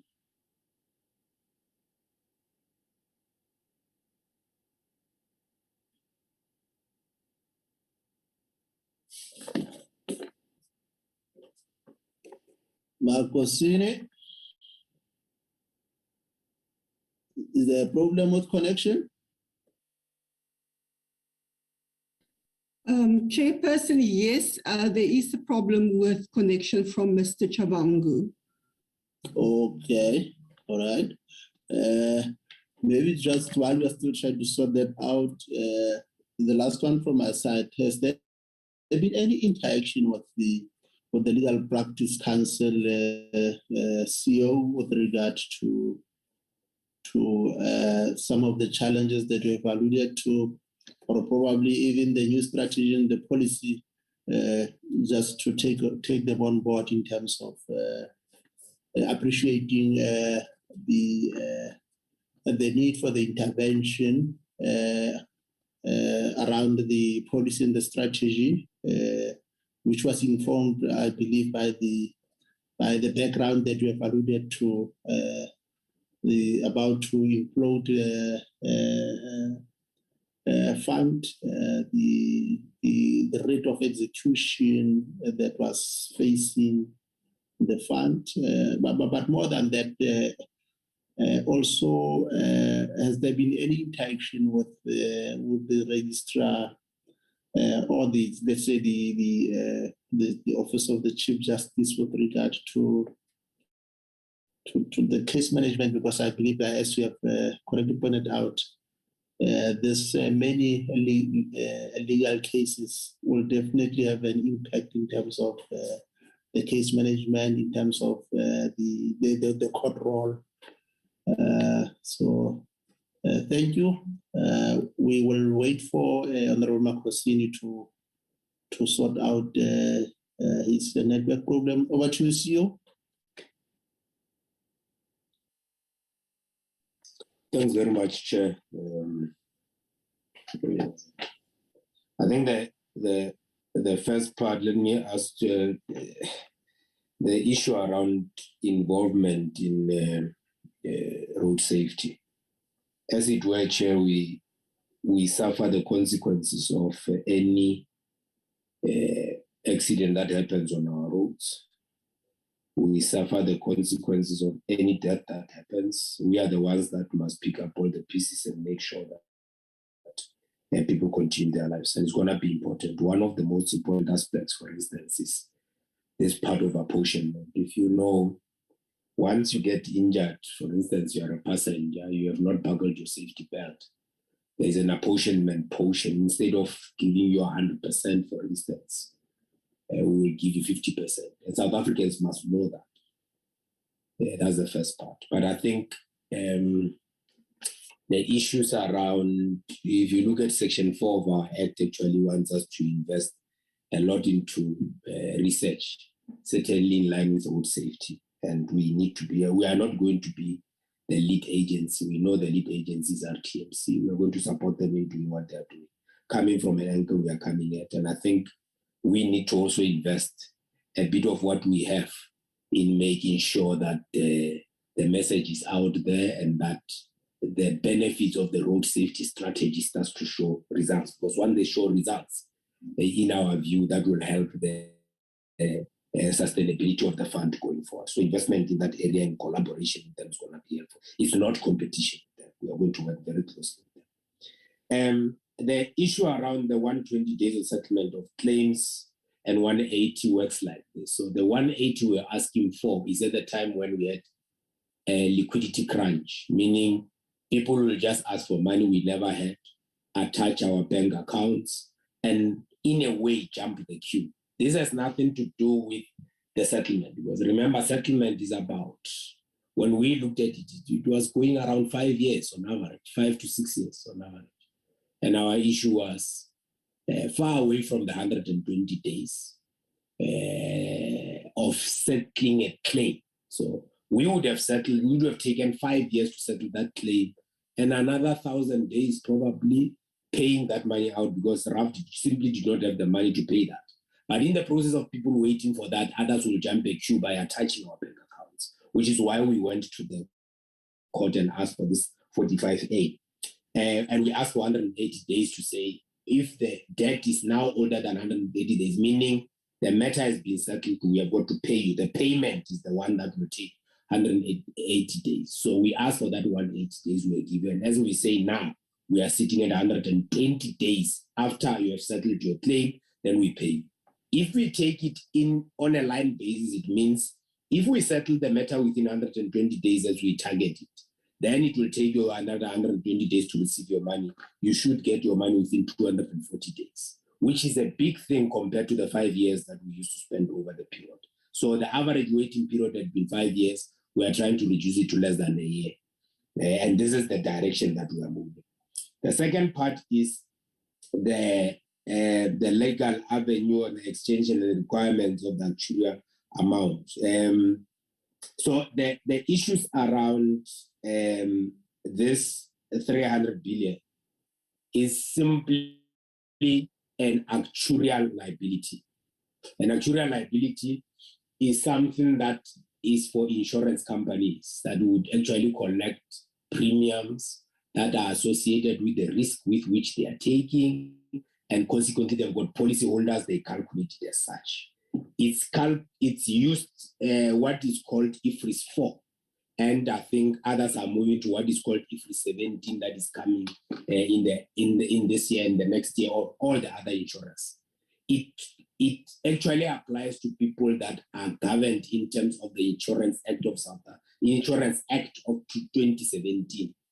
We are not part of that. We are not an insurer, and therefore we are using what, in determining our accounting policy, we used what is called IPSAS 42, which is International Public Sector Accounting Standards Board Standard 42 that deals with social benefits. IFRS does not have a social benefit standard. We are using that standard to determine our accounting policy because GRAP does not have. And that is the difference between that actuarial liability and the actual accounting liability at 30 billion. So we use the actuarial liability for purposes of risk management and not for purpose of accounting liability. On accounting liability side, as we are saying, it was sitting at around 30 billion. And we are still confident that we are right regarding that, because if we were an insurer, then we would talk about that, but we are not an insurer in this respect. But one of the things that we wanted to do is not to lose sight of the fact that there was this so-called 300 billion liability, which is why we are managing it. We are also still calculating it to just see what the effect of the new strategy are on it, on the claims risk side, not necessarily on the accounting side. Now, then there is an issue around the direct claims in terms of 19C, and that, yes, of course, I mean, I am the last one to criticize my predecessors. It was a direction they were going, and the view was that RAPS was coming, they were preparing for it. So the strategy was quite different from what we looked at. And of course, the reality is what? Is that the RAP system is quite convoluted for an ordinary person. Even doctors, people that would think that know and understand, educated people, including lawyers that don't operate in this space, don't understand how the RAP system works. So it's difficult for people to do that. And the aim was that let's make sure that at least 25% that the lawyers take goes to the claimant. And consequently, that was the direct move claim that was marketed like that. Yes, we have got claims that are there. Once the claim is there, it can't run out the claims consideration period. We have got to make sure we assess that claim. That's why you would see somewhere we went and checked whether those direct claims have got enough information for us to be able to make an offer. And we realize that most of them don't, and they're dormant because we try to contact these people and we can't get hold of these people. And it's creating an issue for us. As we say, we can only operate within the realms of the law. There is no longer a bill of RAP sitting there. So we just focus on the RAP Act, and we are actually looking at those amendments. And of course, I mean, people in hindsight, they can say it's wrong and all that. We are not saying that. We are just saying that the law does not enable that aspect of the work, and we must do what is enabled by the law. And we need in the amendment to change that 19C, because our view is that doctors are better people to actually fill in those forms than the lawyers. Because lawyers also have VSA about whether the extent of the injury and what happens to it. Now, number 4 is the defending of the contested claims until the average period of settlement. As I say, the average period of settlement, as it were, it is about 5 years. And of course, there are those backlogs that we have got to deal with. And we have finalized these issues around what must happen. We've got a thing called settlement hub, where things are settled within 120 days. We focus on 120 20 days. We know it's a long shot, but it's where we are. We want to settle this thing within 120 days. Are we comfortable with our backlog? Yes. Do we want private sector to be involved? I don't think they can do better than we have done. I must be honest. Of course, private sector is going to come and tell you they are doing the same. And our view is very simple, Mr. Usinga, that private sector would not get involved in a process where they're not going to make money. And the reality is here. They are saying they want to come and help us with the backlog. Earlier on, they had anticipated that we were going to give them a so-called 300 billion liability, that they would have simply went into that book and did what we did and come back and said, this is a 30 billion liability and paid it like that. And we would be sitting here and people would think private sector is more creative than we are. I don't think that the team that we have at the RAF fails in doing its work. And I think we are quite clear about the fact that we will settle these claims, we will settle them properly. The system we are bringing in, world-class system. Artificial intelligence is going to come into the space. We are going to do much better than any private sector entity would do. We are open, of course, for submissions and we'll look at them, but it's not something that is primarily in our minds. In our minds, we are focused on this new strategy and we see it working. The issue around in-house attorneys, it cannot be correct, Chair, that we went into the market and we withdrew it. We actually are working with that. We have appointed 83 so far. We have advertised again for more because we are facing headwinds here and there in other high courts, like North Gauteng High Court, where we see the numbers and people just counting the numbers that we have and actually pushing these things to go to court, knowing very well that the numbers are few. So we have issued out another one, so we'll be hiring another. I will be doubling that capacity to make sure that our people are there. But the aim is to make sure that these issues are settled out of court as per the provisions of Section 24. And we must avoid the court at all costs if we can. The issue around the clarity on the AGSA. Yeah, as I say, we differ with the AGSA on the interpretation of whether we must apply IFRIS, whose powers are there. We are saying these are our powers in terms of grab 3. And of course, I mean, we have got 14 grounds, not only one, 14 grounds, 10 of them substantive grounds on which we are trying to set the decisions of the AG aside. It is not something we took lightly, it's something that we are a Chapter 9 institution. Unfortunately, it's not something that intergovernmentally you can deal with. Once you deal with Chapter 9, the intergovernmental relations framework falls out because they're independent in that way. There's no minister who can tell them what to do. And the only way we can deal with their findings is through a judicial intervention. And that's the only way that we could actually do it. We tried, of course, to deal with these issues through a mediation with National Treasury, but halfway through the AG felt that they don't want to proceed with it, which is one thing we're also challenging in our approach to say they should have allowed the process to conclude, but of course they are not forced to be in that space because they are Chapter 9, which is different from any other entity.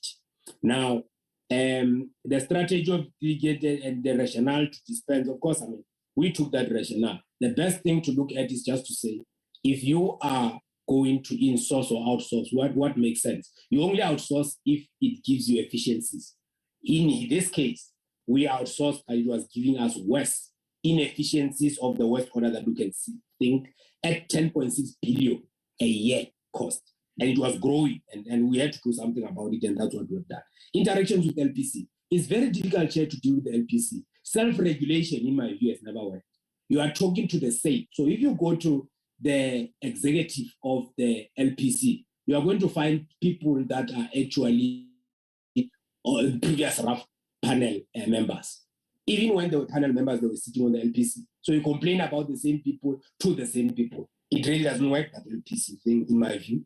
And we keep on talking to them. We have engagement on engagement. There is no sector or a profession that we have had engagement with more than the LPC. We have met them more than any other stakeholder in our stakeholder management space. So it's something that we continue to engage them on, but we are quite certain and clear about where their things are lying. I mean, their interests are lying. It's very clear.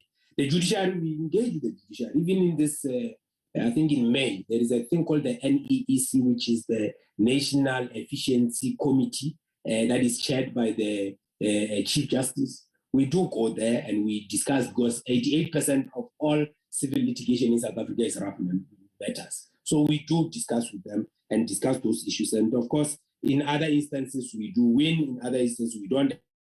And remember, the independence of the judiciary must also be taken into consideration when you consult with them, because much more of the things tend to also come and they've got to deal with those matters. We have seen it with this issue around us and our panel of attorneys, where we discussed certain things. And of course, at the end of the day, they were being accused of being biased because we have met with them. So we also balance that. From an administrative point of view, we continue to meet as administrators. And then, of course, claiming of claims, the percentage of the amount, the claimants continue to pay about 25% as it were. We are trying to make the rough system very simple for people to be able to claim. We are saying, give us the minimum requirements. We'll tell you what we are looking out for. We are going out massively in the area of budgeting, as the CFO has already said, to actually make sure that we explain to people what RAF is about, what is required by RAF for them to be able to do what they need to do. We have got undertakings that we give for the medical tariffs, right? So we have got medical tariffs that we are going to come up with. We've got undertakings, but these undertakings are open-ended, because a person can just go to a surgeon today, let's just say a plastic surgeon, and go and say, I'm doing screen grafting, I need a plastic surgeon, I want to remove this scar, and then pay a lot of money, let's just say about 500,000, come back and claim that because we have given the undertaking. The person will say, but this was as a cause of the accident. Ordinarily, they would have to come to us and say, give us a pre-approval, we'll see whether that makes sense for that person to do that, and we'll say this is how much we'll pay, should we agree that this must be done. And the medical protocols of saying what comes before what, and then all those things that must be done before must actually be put in there. So we have got those protocols that were put in place. We are bringing medical tariffs. We are clear that this undertaking will be able to do this. I can't deal with digitization of driver's licenses because that sits in another area, which is RTMC, and I think the department may want to answer that.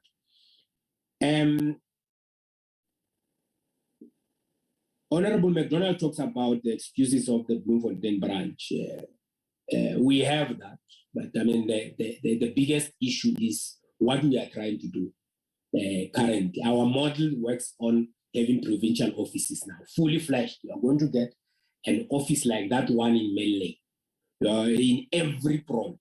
We are not going to look at this because the penetration model that we used in the past, service provision model, was based on where the courts were. For instance, Bloemfontein reports to Johannesburg branch. In Gauteng, we've got 3. So we've got the head office in Pretoria, we've got mainland region, which takes care of Limpopo, Mpumalanga, Northwest, and the northern part of Pretoria, or of Gauteng. That is because the North Gauteng High Court said there with that jurisdiction.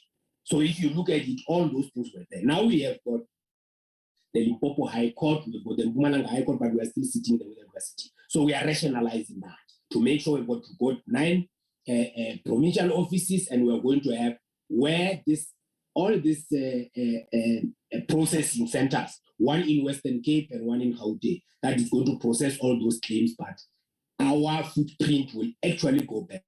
We had the footprint in hospitals for the wrong reasons, but now we're going to have that footprint that is going to do the right things in the right areas, so that we've got a visible footprint. And I think that the other issues that we had, where we struggled a lot with this thing called COVID. Half the time our guys, when they do that, and in smaller offices, of course, once a person has got COVID, most of the time, he is a contact of everybody in the office. So we had to close most of the office intermittently because of COVID, but it's something that we are also working towards. And it's something that I will take personally and check what is happening in the Bloemfontein branch to check why they close and why they're not serving our people properly.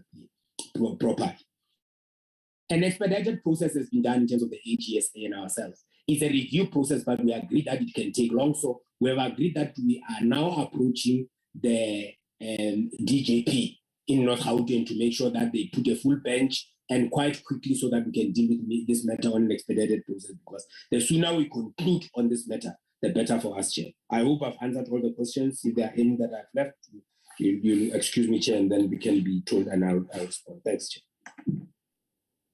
Thanks, CEO. There's one on the chart from Ntando Noluchungu. Say thank you for the work that you and your team has done and the processes that you have put in place to put RAF back on the track. We also take note of the millions that have been saved from sourcing the services. Continue using this model in order to save more money.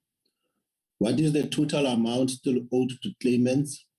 When do you think this debt will be settled? The AG South Africa argues that your new accounting system has led to RAF underestimating its liabilities. What is your response to that? What is you? Thanks, Chair.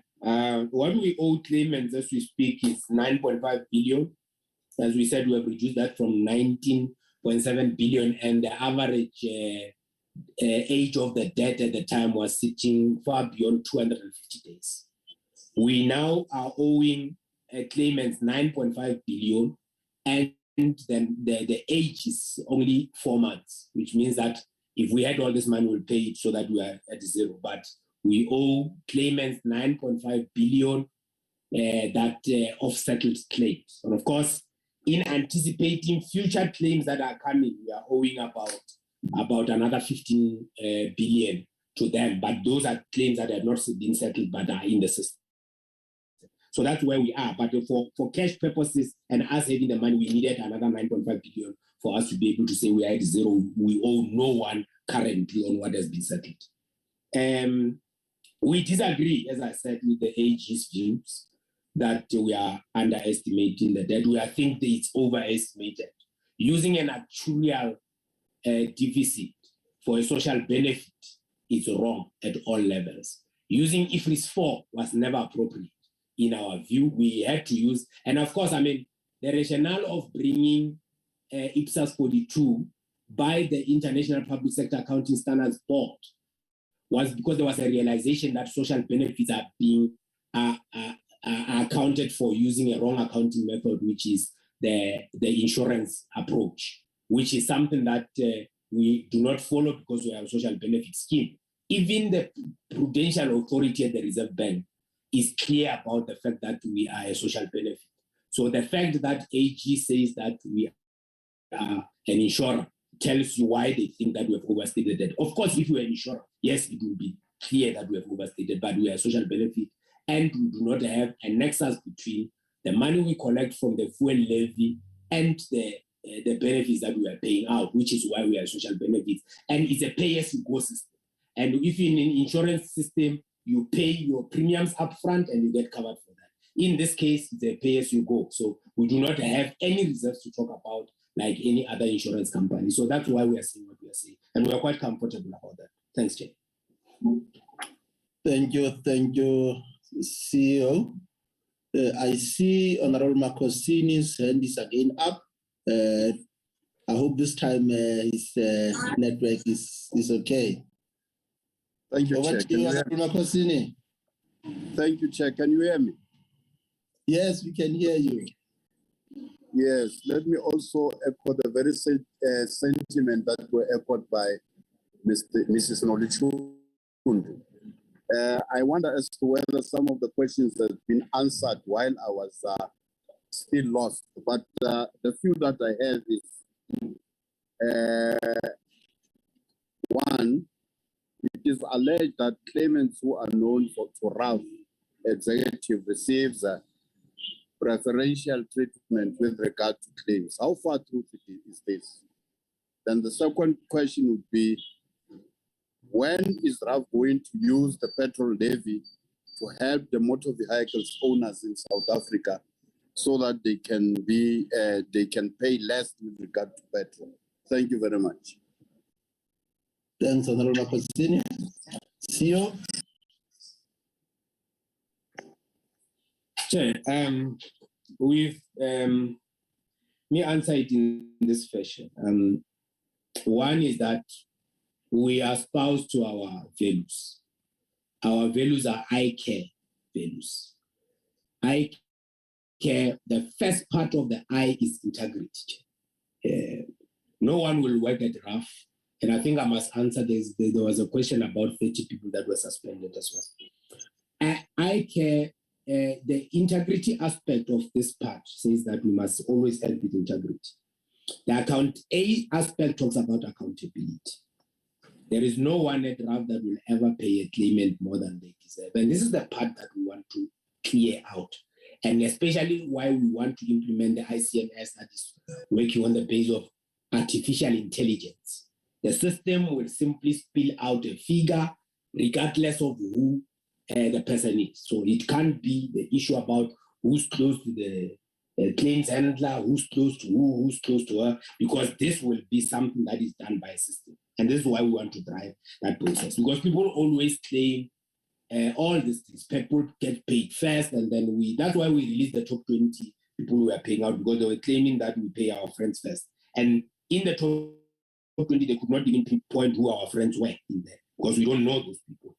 Now, that's the reality. People will always come with stories about this. And in the main, this is driven by lawyers that are very peeved about the fact that we are taking them out of the RAF system. That's a fact.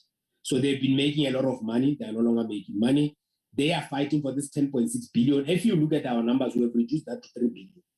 That must tell you that 7 billion has gone out of their hands. Of course, they're going to make noise. But we are happy that if you look at that 7 billion, it's actually going to the claimant. Because if you look at the RNYP, you'll see that it's reducing, because we are taking monies from these efficiencies, we are pumping it into that. We are making a contribution to vehicle owners, because this year we have not taken an increase. It could have increased. We did not take an increase, and we think that over time it will be stagnant for a while without necessarily RAF going under. So it's sustainable RAF going forward, and that's our contribution. But part of the contribution we want to make towards that is to make sure that as I said, our roads are much safer. They understand what they are covered for and what they are not covered for. And for us, it's something that we are contributing to all South Africans. But you must remember, our mandate is to make sure that the claimant, which half the time is not the owner of a vehicle, is the one that must benefit more, and which is taking care of all those people, putting them in a position they would have been in quicker than we used to do if they were not involved in car accidents. So we try to avoid that at all costs. Should they then need our assistance, we want to make sure that that assistance comes quickly, as it were. Thanks, Chair. Thank you, CEO, for that response and engagement in terms of issues that were raised by honorable members. I want to believe that we are done with this first part.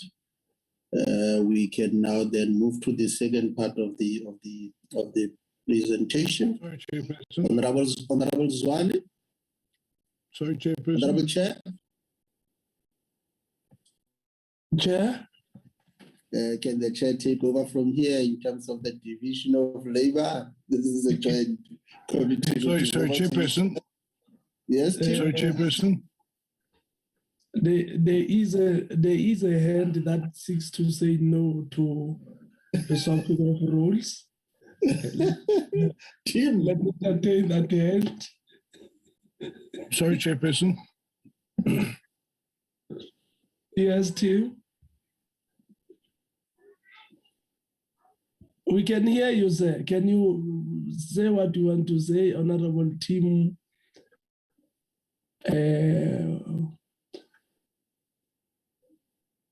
We are all yours, sir.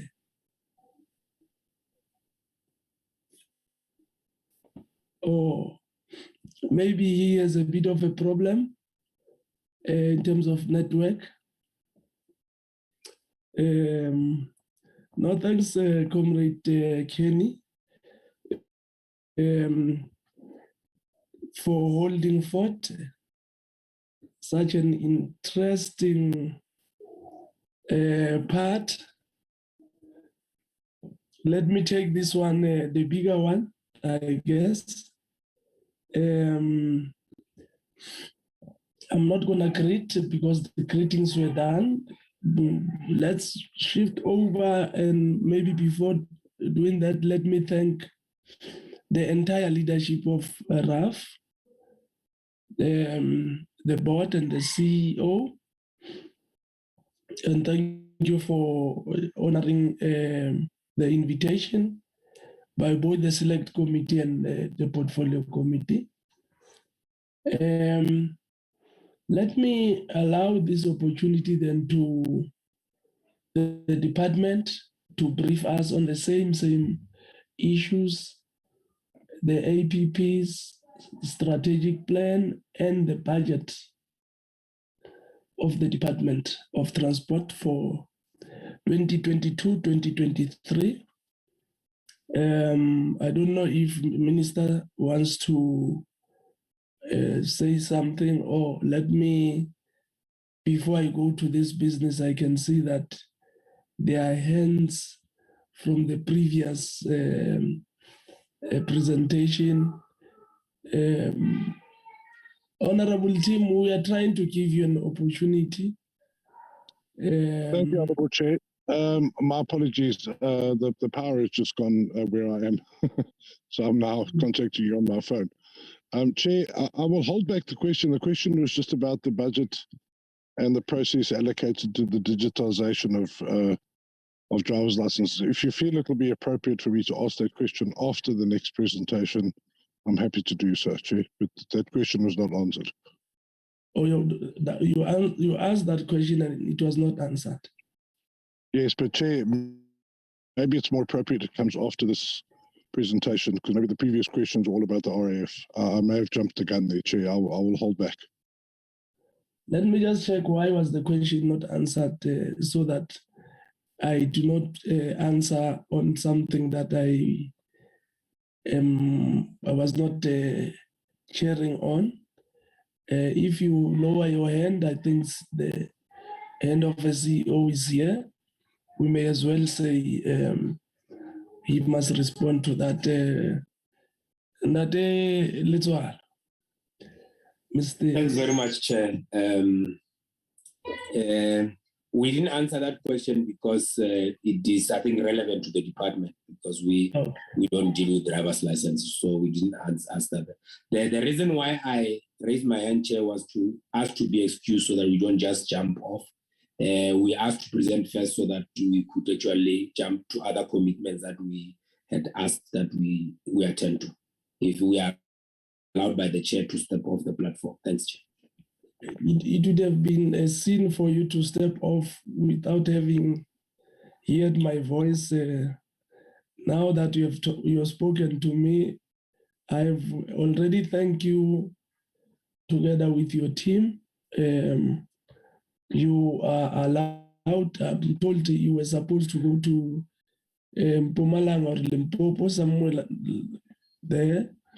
So you're allowed to attend to your next engagement. Thank you very much, sir. Thank you very much, Chair. Thank you to honorable members. Thank you. Honorable team, your question will be answered, sir. I'm requesting that the department may as well note some of these questions that needed the department's response as after the presentation, of course. Let's check. Is the minister here? Deputy Minister, do you want to say something before I open up to the officials?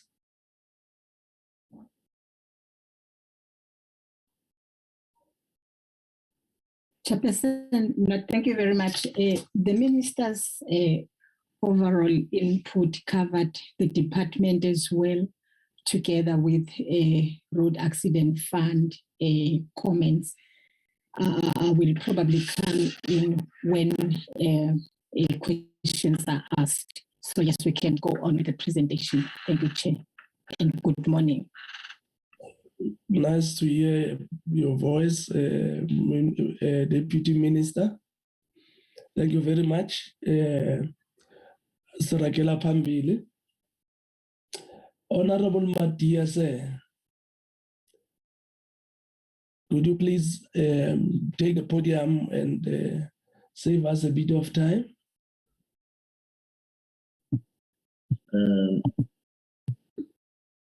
Thank you, Chair, and thank you as well to the co-chair of the Select Committee.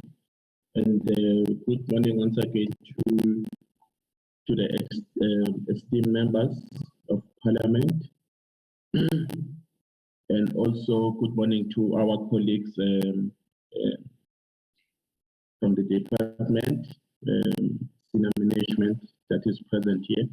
We had already greeted the Minister and the Deputy Minister who are part and parcel of this session. Chair, the Department of Transport will be presenting our annual performance plan, business, our strategy, strat plan outcome that took place early this year, as well as will be presenting our budget.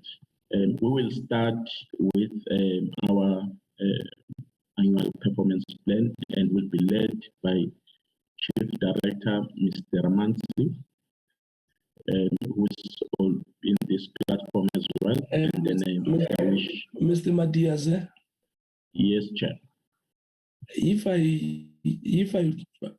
somebody else was chairing, I'm sure they were going to say, can't we make something with the light of the office where you are? But because it's me chairing, and I'm as guilty as charged, I'm sure. Let's continue.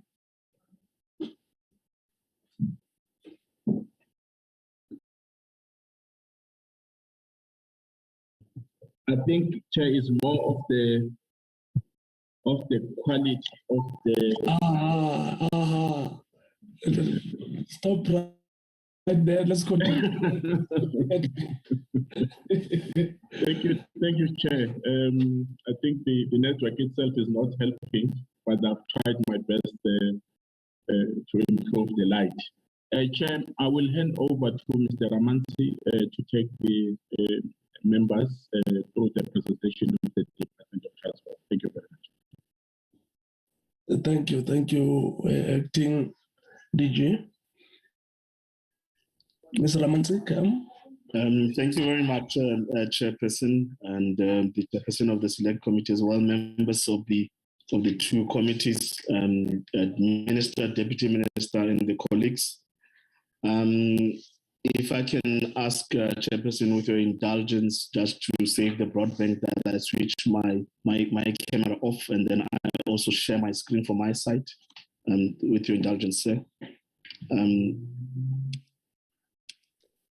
Chairperson, I will go through the strat plan and the APP of the Department of Transport. Obviously, I will consider it as read, but I will just, for the benefit of time, just focus on the key issues that we want to drive through and also present to the committees in terms of why our plans look the same, the way they look, and also the number of strides that we have made in implementing the MTSF over the previous 2.5 years, so that it becomes just our pre-information that details the plan going forward. Obviously, we are still aligned to the 7 apex priorities of the 6th administration. We are also still aligned to the minister's priorities as they are in his performance agreement, and we will move at speed. The other slides that I'm going to skip are generic, and we have not changed. We are still responding to the outcome 2 and 5, contributing mainly to 1, 2, 5, and 6. But if you look at the work of the department, there are contributions at various levels on all the 7 priorities of government. For the purpose of time and for this meeting, we will put our focus mainly on the 3 key strategic focus areas of the department that talks to safety and security, that talks to public transport, and that talks to infrastructure build. And on the issues of maritime and the transformation, we'll just touch on the key issues just to highlight that. The values have not changed. They remain what we have. And these are the 8 focus areas of the department. 5 of the first 5 are aligned to the minister's priorities. And the other 3 were added to ensure that there's total alignment to the medium-term strategic framework.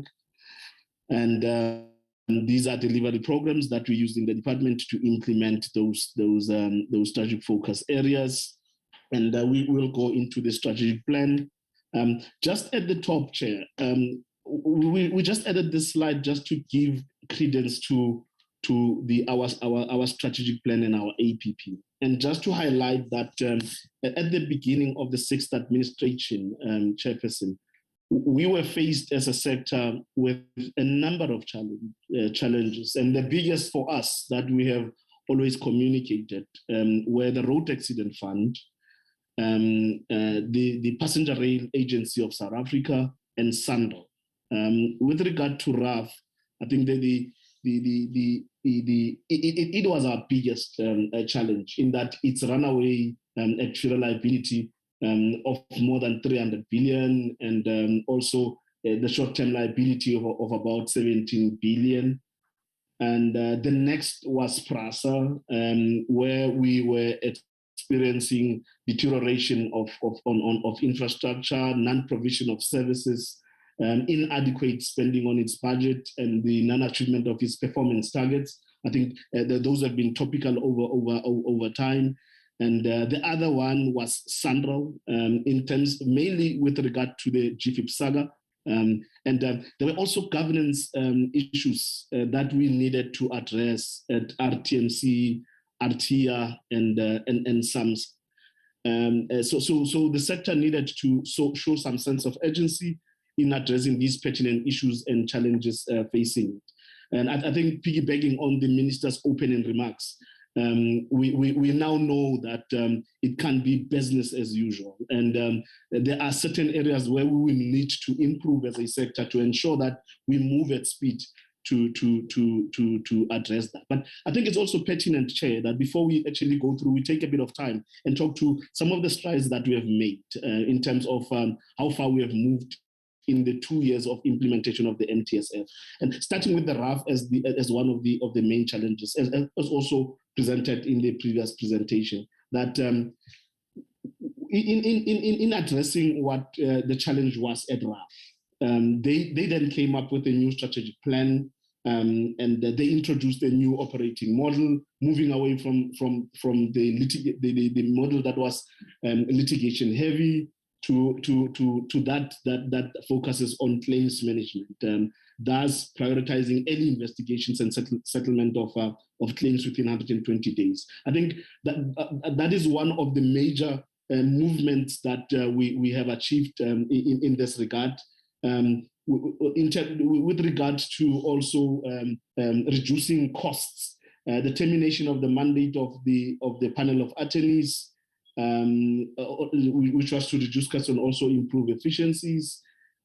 Also, the reduction of medical costs by, among others, developing the RAF medical tariff, implementing treatment protocols, and introducing medical pre-authorizations. I think, Chair, we need to highlight it as one of the most achievement that we continue to work around. And mainly from the minister's perspective that the permanent board was appointed during the period under review, and a permanent CEO was also appointed. And in terms of driving this new model, matching orders from the minister and support that was provided to the agency itself, we want to talk to how far we've gone in that regard.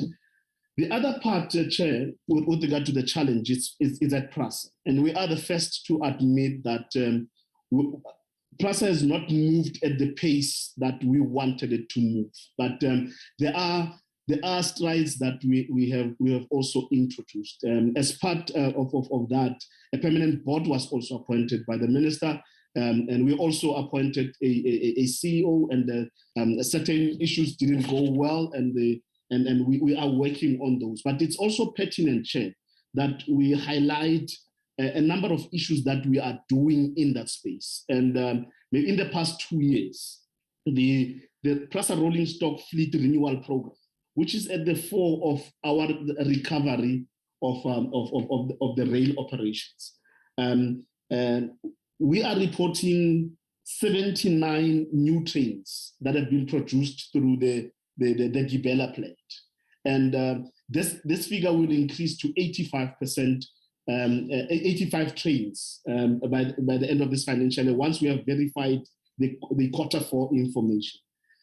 We also need to highlight that in terms of that production at Gibela, localized sourcing and procurement is sitting at 50%, and for local content, and that is some of the issues that we are driving from a technical point of view. The number of jobs in the space, only on the fleet renewal program, is sitting at 1,004, with 420 of those being women, 788 being the youth.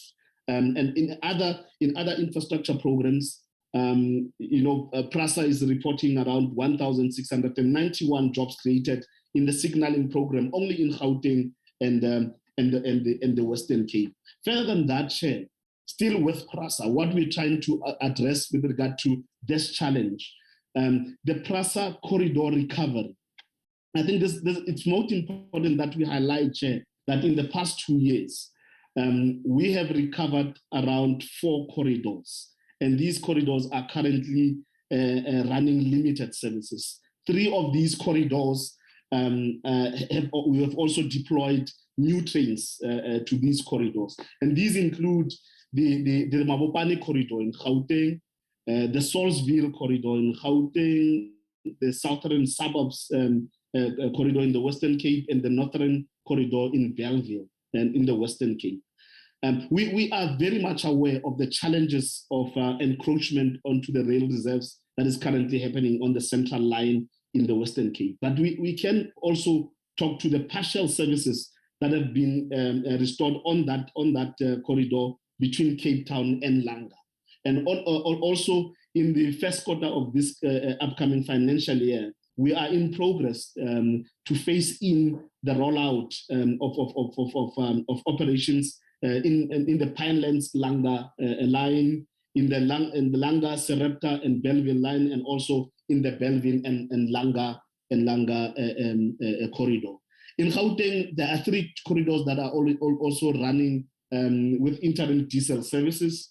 These are Pienaarsport to Naledi to Pretoria, Naledi to Johannesburg, and also in the Leralla corridor. In KwaZulu-Natal, we also have limited services restored in Umlazi and Durban, and obviously these have been affected by the recent floods, and we are working together with the province to ensure that we fix the infrastructure, and we also work on that. But more priority, you'll see that in our strat plan, Chairperson and members, that we will be looking at mainly the Mabopane rail corridor and also the central line corridor. And maybe it's just to add more of the narrative that we did not include in the presentation. That in December 2019, services were suspended on the Mabopane rail corridor due to extensive theft and vandalism of the power supply system and other rail infrastructure. But in February 2020, a program to recover these was then introduced. This included restoring the power supply system, upgrading the signaling system on the corridor, rehabilitating the vandalized stations for revenue collection, and also upgrading the security system within this corridor. And we are also happy to announce that on the 17th of January 2022, the services resumed 42 train trips per day on this corridor, and 5 stations are now operational on this corridor. Work has already commenced to rehabilitate additional stations on this corridor, and also services have also been resumed on the developed line. On the central line corridor, mainly regarding the encroachment on the rail reserves in the Western Cape. We've got about 3,858 temporary structures, informal housing, that have been erected on the railway reserves along the central line in the Western Cape. And this only covers the areas of Langa, Philippi, and Khayelitsha. With the efforts that we've made as a departmental sector, the community has opposed the parcels of land that has been offered through the Department of Public Works and the Western Cape Provincial Government, and no relocation can take place until this matter has been finalized. On the 9th of March 2022, an implementation protocol was then concluded to address this. And this is between the Department of Transport, the Department of Human Settlement, Public Works and Infrastructure, the Western Cape Departments of Human Settlement, Transport and Public Works, the City of Cape Town, and the Housing Development Agency, and also PRASA, to work around relocation of the informal settlers. The steering committee of the implementing protocol has also been established, and the DOT has also entered in a service level agreement with the Housing Development Agency, which will act as an implementing agent to move these people by April 2022. So these are part of the issues that we have worked on, especially on the issue of PRASA, Chair. And going forward, we will intensify our efforts and ensure that we move at pace to win over and start operations optimally on all the corridors that we want to revitalize over the next 2 years. On the SANRAL's issue, Chair, the issue is around the GFF. And I think it's very pertinent for us, Chairperson and members, to highlight that we have moved a stride as the Department of Transport to look at options of addressing the saga that is GFF, up to a point where we made recommendations to to Cabinet, and that those recommendations were adopted by Cabinet. Where we're sitting at the moment is the modalities of the mechanism of implementing the Cabinet decision, and that those are engagements that are between the Department of Transport and National Treasury. And at most, it's on the part of Treasury to ensure that the decision of Cabinet is implemented, and where they need to propose alternatives on the probabilities of what could be covered by the fiscus and what poses risk to the fiscus, they would then be at liberty to propose that, so that we can be able to move at pace on that particular one, Chair. And I think once the GFIP saga is resolved, then the ability of SANRAL to continue as a going concern will gain traction, and they can be able to meet their mandate, and we can be able to see their overall condition index increasing, as was targeted when we started the settlement and APP in 2019. Chair, the other issue that is most pertinent to us is with regard to the deterioration of the provincial road network. And I think it's very pertinent that even before we go to the plans that we have done, we highlight that we had a very important roads in Daba that we held recently. We came up with pertinent resolutions. And once we have worked around those resolutions and be able to enact them, we will come and brief the Portfolio Committee on that. At the moment, the process is still at Koto and Minmec level, but we just need to highlight that the key issues that are impacting us on this particular network. One is the over-reliance that we have always reported on the conditional grant, and the provinces not meeting the grant cent for cent and rand for it. And this discussion will continue, Chair, until from the provincial sphere we see the appetite and effort to also improve on their equitable share and budget for maintenance, rehabilitation, and strategic expansion of roads in that regard. The other part is the adherence to grant conditions. And we are oblivious to the fact that some of the conditions of the grant are not being adhered to by provinces. And from where we are sitting, we are grant monitors. We will work with provinces. We will also amend the DORA conditions to ensure that we improve on the adherence to this sphere. What we've also discussed as part of the roads in Daba, it's the strengthening of our oversight role as the Department of Transport, as a transferring department, that we empower those of us who are doing oversight to ensure that at the most we hold responsible the provinces that are not adhering, and also discussing of the mechanisms that we can take going forward. And I think in the minister's opening remarks, it was also alluded that we need to strengthen project management, but this is another sphere of government. The engagement at this particular level will need to be very comprehensive, and also to ensure that as we discuss how we strengthen project management, we bring them to a consensus approach, so that at the end of the day, our objective remains on us making sure that the road network, not only at provincial level, also connecting with our local government and national, becomes the priority to improve over the next 2.5 years, and also beyond the MTSF.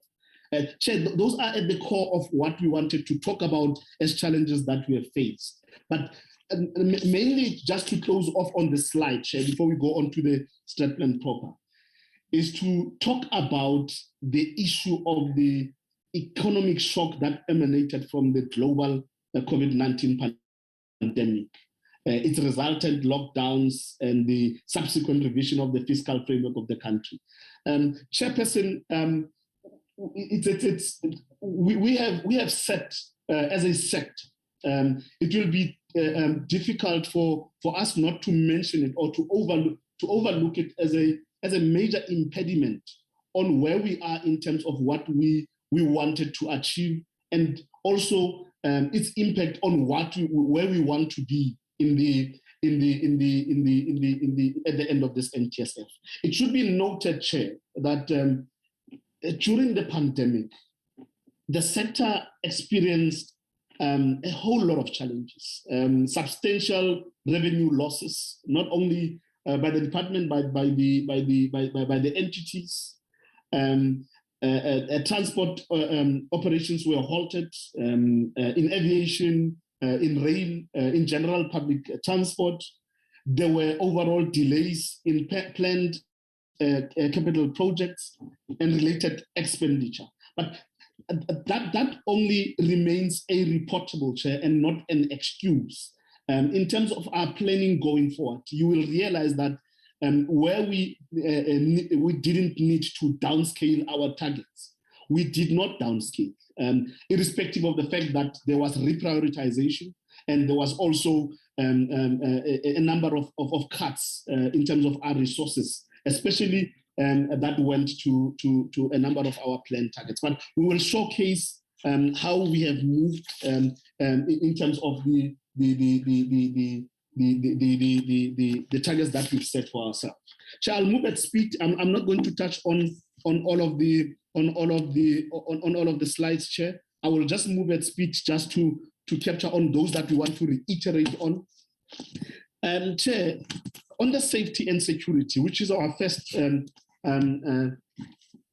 focus area, strategic focus area, our target remains reduction of road fatalities by 25% over the MTSF. We had muted downscaling based on the effects of COVID-19, but with further discussions, we realized that if then we could report reductions, albeit with reduced traffic during level 4 and 5 of COVID, we should actually double our efforts to ensure that we meet our original target of reducing road fatalities by 25%. You will see as we go down that we have intensified on a number of our targets that we want to achieve in augmenting this particular one. The new indicators that are coming onto the space mainly is to look at the number of driving license cards produced. Over the last 2 years, you will see that we had reported 1,783 cards. Our target is to go to over 9 million cards by the end of the NTSF. But Chair, in November 2021, I think this is a reportable that we need to state. The DLCA experienced a machine breakdown, and this was mainly due to the flooding of the adjacent building to where they are located. On the 20th of January 22, when the production resumed, the backlog for reduction of driving license cards was 693,000. As at 11 April 2022, a total of 628 cards had been produced, leaving the balance of around 11,000 cards from the baseline backlog recorded in January 2021. And that brought the accumulated backlog to date to around 593 as at the end of March.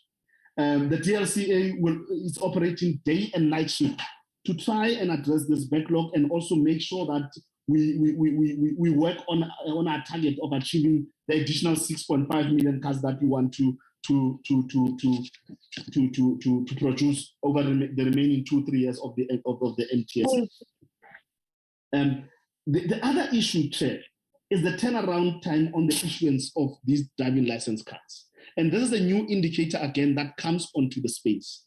In 2019, this turnaround time was 42 days. We want to reduce that to 10 to 14 days, Chairperson, by the end of 2014. And then this will do in partnership with the DLCA. As part of ensuring that we decrease our road fatalities by 25%, Chair, we want to also achieve the number of provinces that will classify traffic policing as a 7-day, 24-hour job. And this comes as a new indicator also in our strat plan. And Chair, it is important to note that the reason why we did not downscale the target of 25% is based on the additional comprehensiveness that we're going to put on some of the targets to achieve what we want to achieve.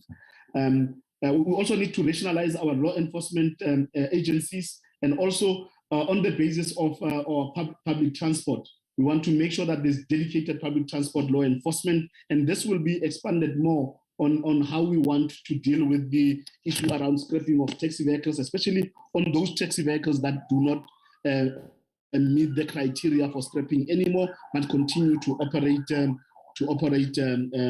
illegally on our roads. On the slide, Chair, we will not touch on it. These were on the original strat plan, just to indicate that on the issue of implementation of the PRASA Integrated Security Plan, our target is to reduce the incidence of personal safety, theft and vandalism of infrastructure in the passenger rail environment by 80%. And there's a new indicator that's augmenting the implementation of the PRASA Integrated Security Plan, Chair. The other issue that we are going to be putting a whole lot of attention on, Chair, it's on the increase in the fatal accident in the general aviation space. Chair, we need to highlight that our target remains 50%.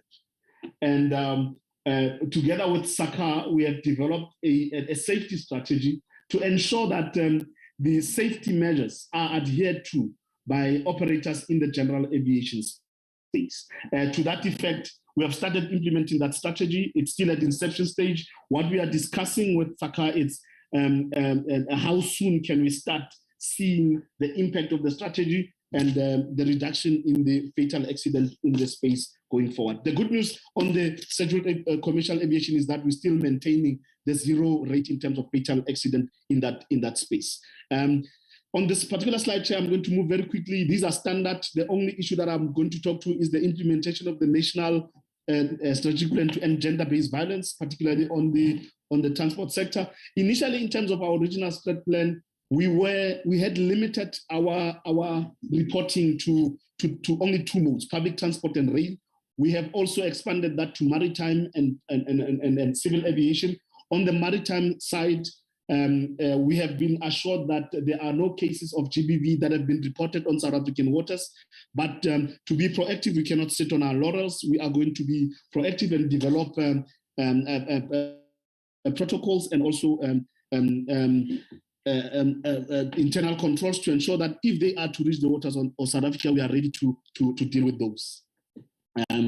Chairperson, just on the issue of safety and security, particularly with regard to the TRP, Chair, you would have seen that at the start of the MTSF, the target was for us to scrap additional 63,241 taxi vehicles.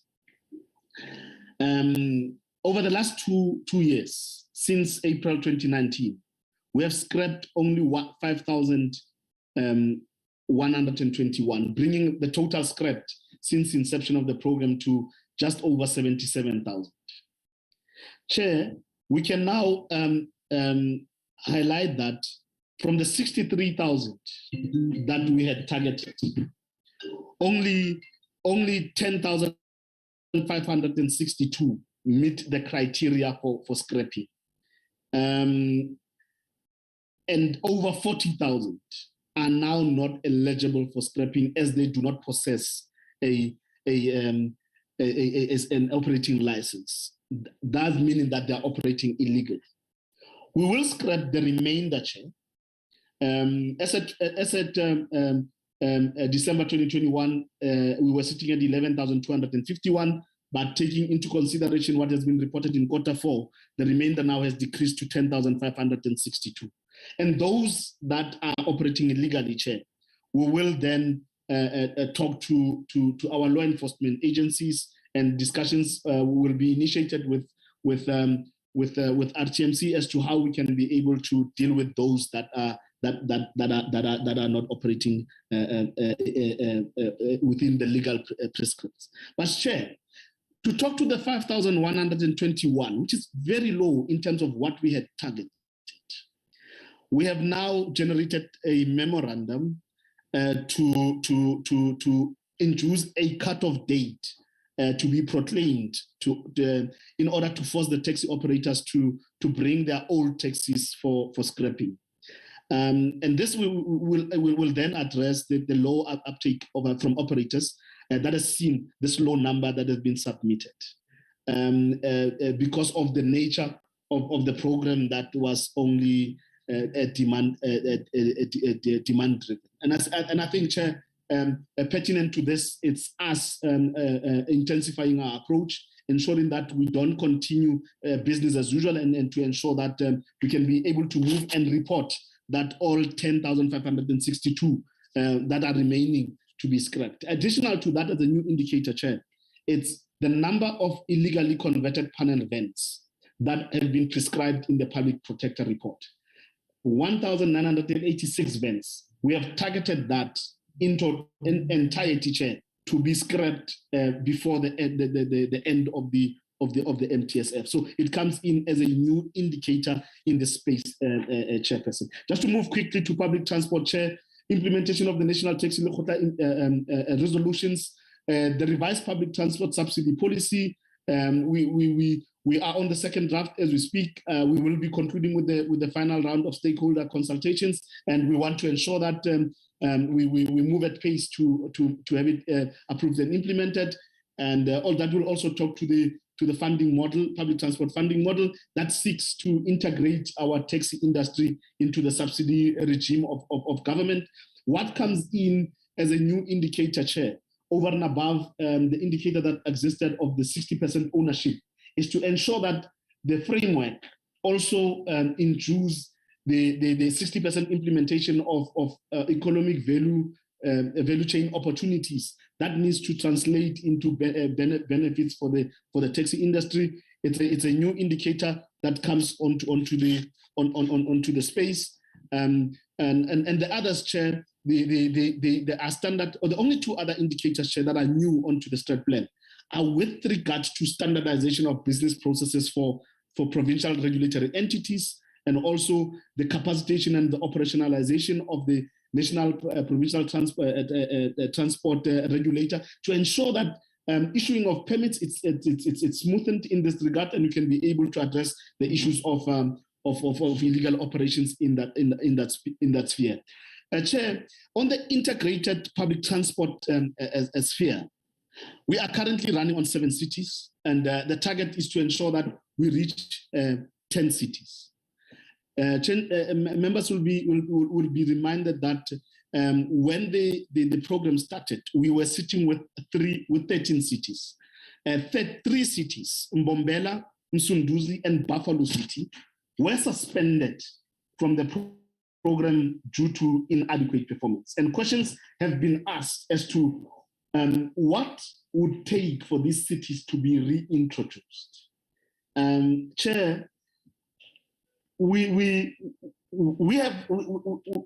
in the sector, we are going to piggyback on the readmission criteria that we used for the George municipality, and we are going to use that as a standard, and we can use that as a hurdle test to assess the readiness for readmittance into the program. But we need to highlight that the readmission applications must consider, amongst others, the population growth within those cities, the level of unemployment, the public transport studies, the need for secondary city IPTN models, economic growth.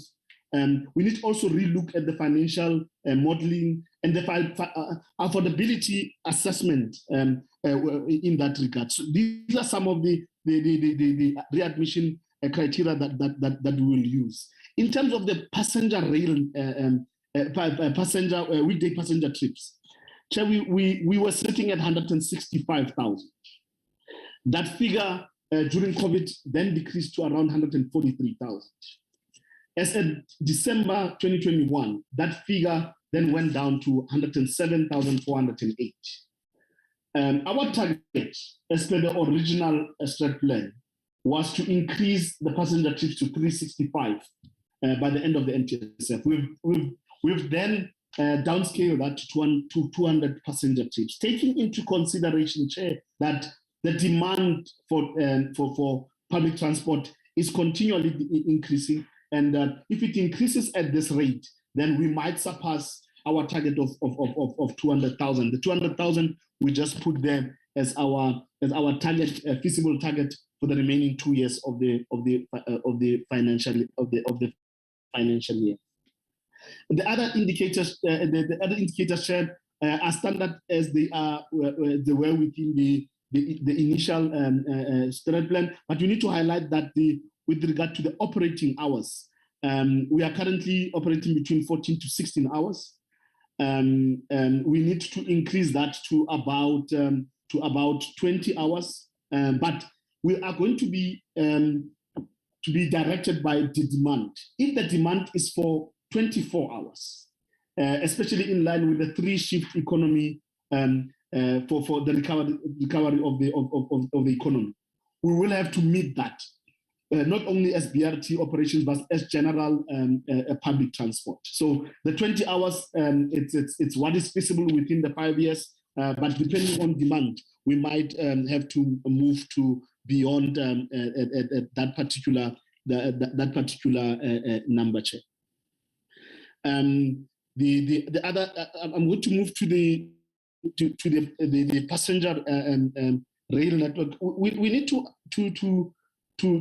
agree, Chair, that the passenger rail trips were impacted by the challenges that we have with mainly the demand, and also with the theft and vandalism of the infrastructure. But we're working together with PRASA to ensure that we recover some of these corridors. We'll talk to that as we look at our infrastructure, and also make sure that as we recover and deploy more and more of the new trains, and also through some of the issues that will be reported later, that we reach our targeted 90.07 million passenger trips that we want to achieve. I just want to touch on the infrastructure, Chair. The compliance on the user pay principle, Chair. It's mainly on the network, on the national network that is impacted by GFIP. And the current compliance in that space, it's at 20%. And I think once we can work with National Treasury and conclude on the funding and tariff structure, then we can be able to improve on this compliance and ensure that we equate it to the 100% compliance that we continue to report on the conventional toll plazas that is currently reporting 100% compliance. Chair, the network of Sandal has increased from 22,253, and it has gone up to 22,262. Obviously, due to the increase of the network and some of the roads being proclaimed into the Central network, it should be highlighted that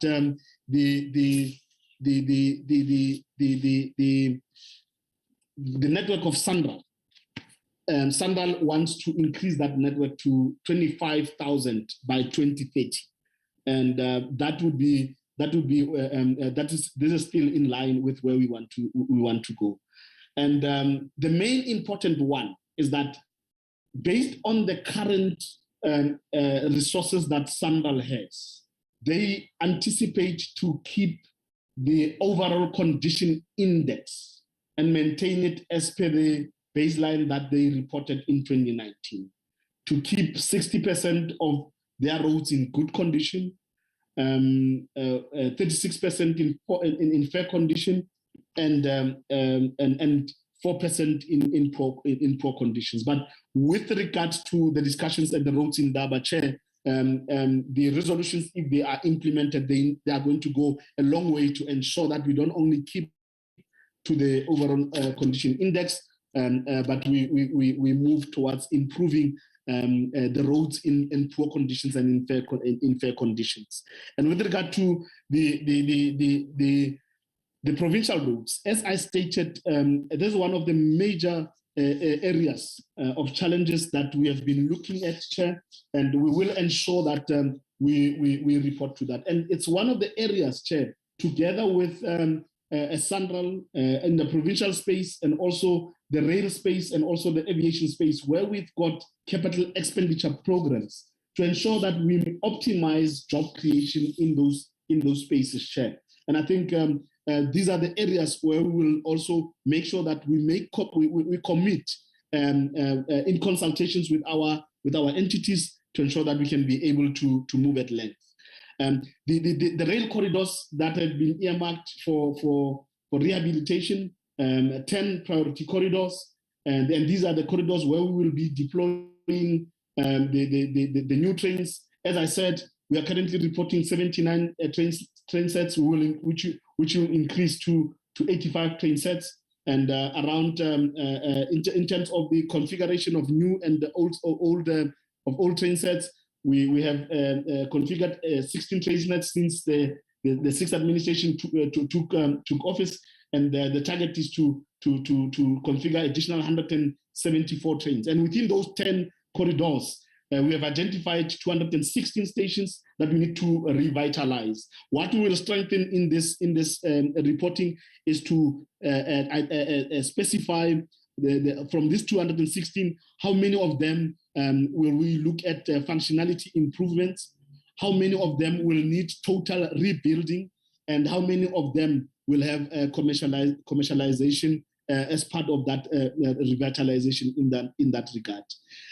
Chair, we have also stated that in line with the presidential program, the Gauteng and Western Cape remains our key focus areas with regard to modernization and also signaling improvement.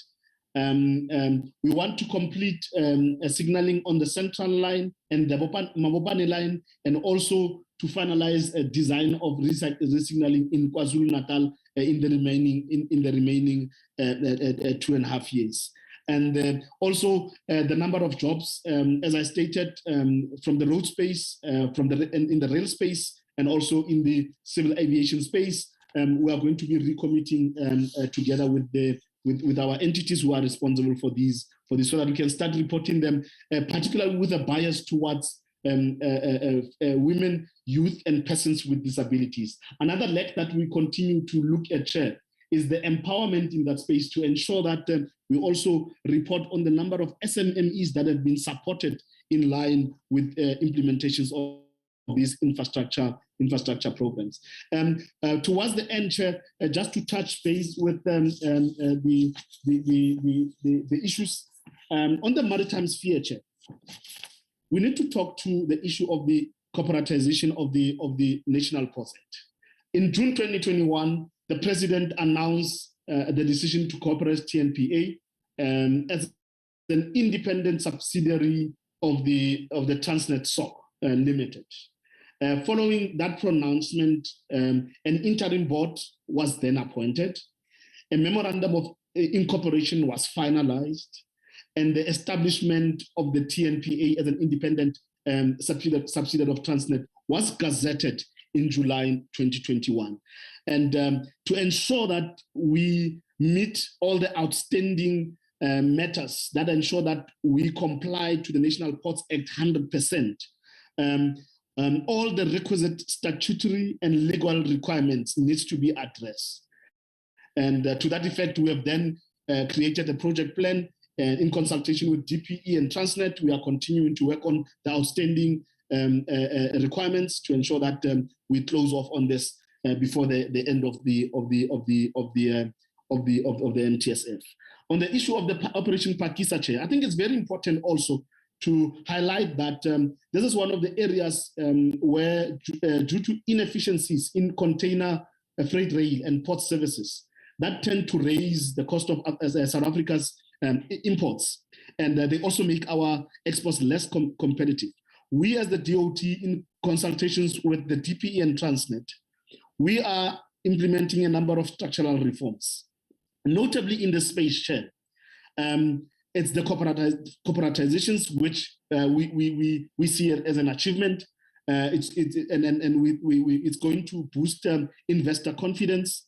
We have also initiated processes to award more concessions in the ports, to partner with the private sector for massive investments in new container port terminals, and to also partner with international terminal operators, mainly to assist TPT to improve on its container freight operations.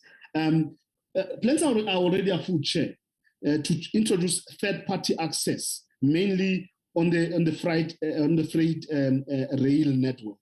But what have we achieved over the last 2 years, Chair? It's important to highlight that through the maritime transport initiatives in the Operation Pakisa Oceans Economy three-foot plan, that over 4,589 jobs have been created, and over 9.2 billion investments were secured in the last 2.5 years. And obviously going forward, working with the Department of Environment, Fisheries and Forestry, we are concluding on the Oceans Economy Master Plan that will increase on the footprint that we can leave in this particular space. Chair, if I move very quicker on the issue of transformation, obviously the transformation, the issue of the ERT bill We are lagging behind. The RT bill is still sitting with Parliament, and we are anticipating that in the next financial year, we'll move towards it being approved by Cabinet and towards assentment into law, so that we can move quicker with establishing an operationalization of the transport economic regulator in this regard, and also working with address the non-transformation or the slow transformation in the aviation sector and also in the maritime sector in this regard. Chair, very quickly on the innovation perspective, we are happy to announce that the single integrated ticketing system, we are now starting with the pilot. The 3 cities, Polokwane, Mangaung, and Rustenburg, are ready to roll out, and we have already commenced with the initial stages of this piloting of the automated fare ticketing system using Sandral as a clearing hub, Chair. And on the ARPAS,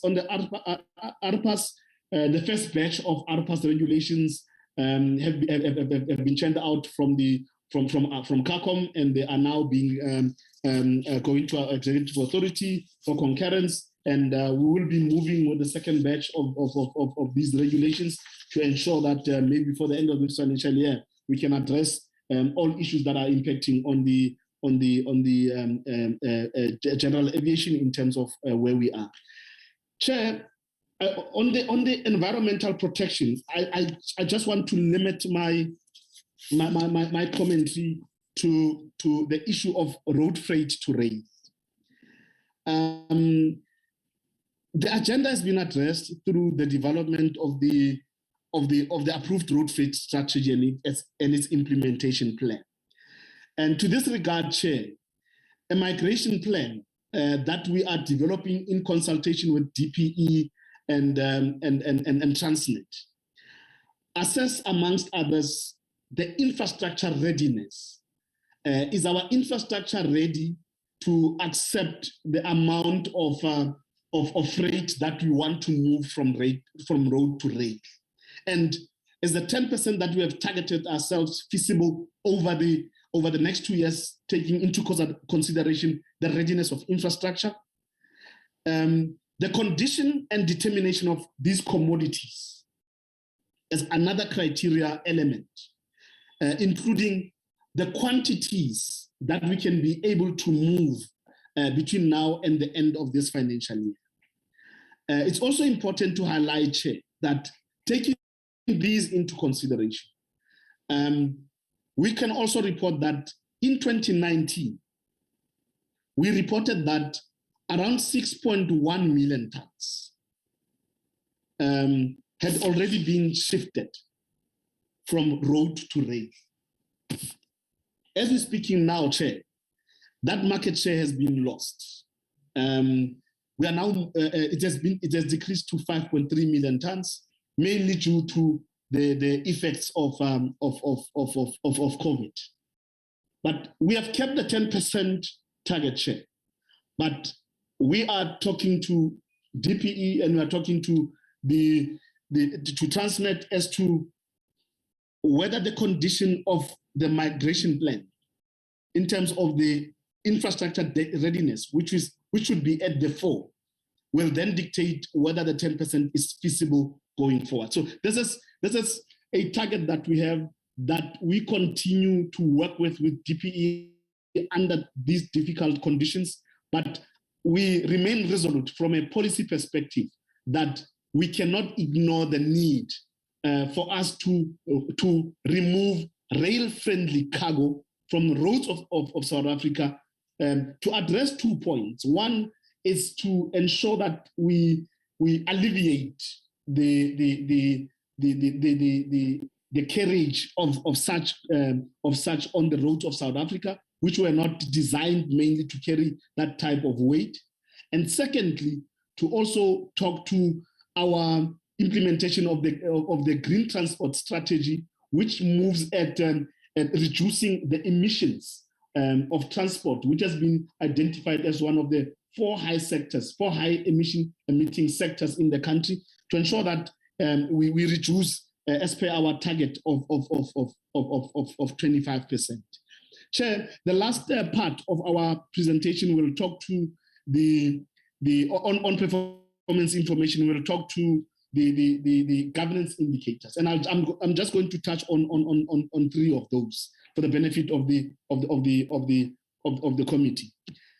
The vacancy rate of the department is impacted on by a number of issues. One, it's filling of positions that are vacant, addressing the issues of retirements and transfer out of the department.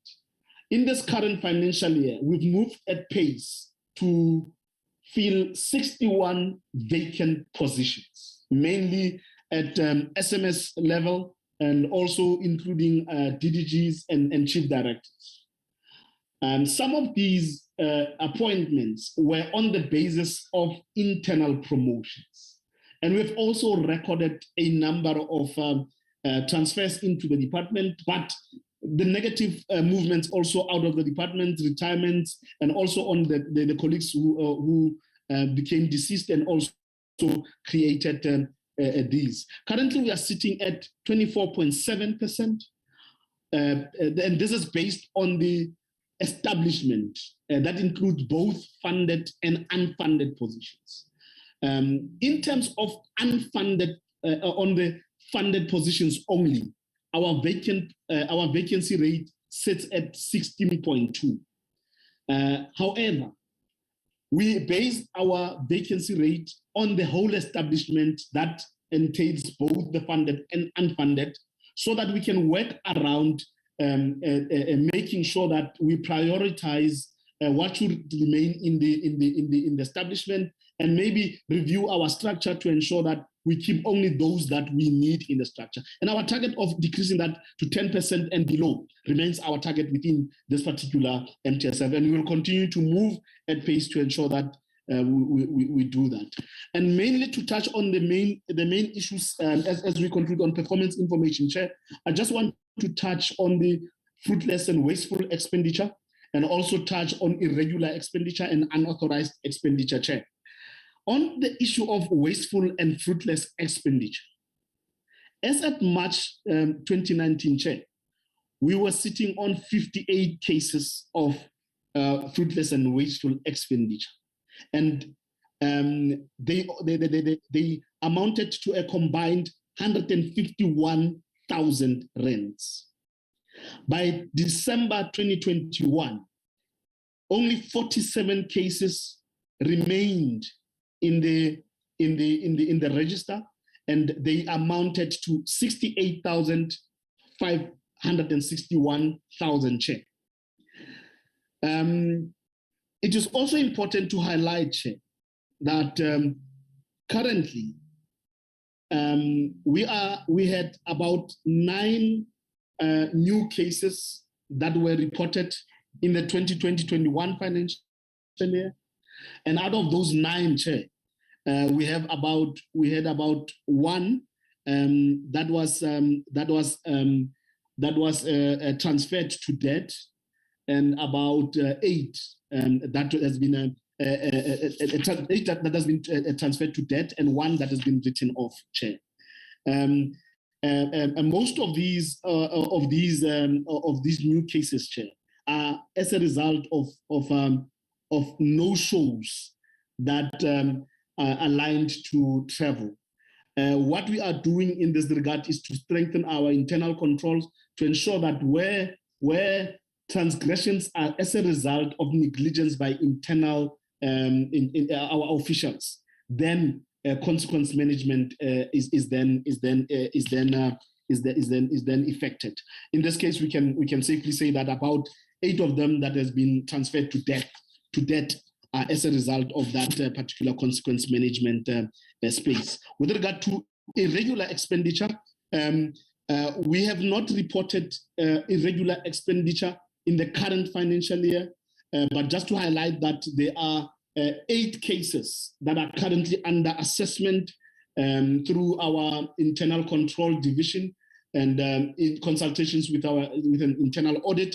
And at the end of this financial year, and then also taking consideration the audit that's upcoming, we'll be able to confirm as to whether there is a potency to any one of them coming onto the register. But as at where we are now, they are still under assessment. In terms of unauthorized expenditure, to date in this current financial year, we have not reported any case of unauthorized expenditure. Also, as my last point before we introduce through you, Chair, the CFO to talk through the budget, is just to highlight that on all the governance indicators, they are in the Ministers' Delivery Agreement. We take them very seriously as the sector.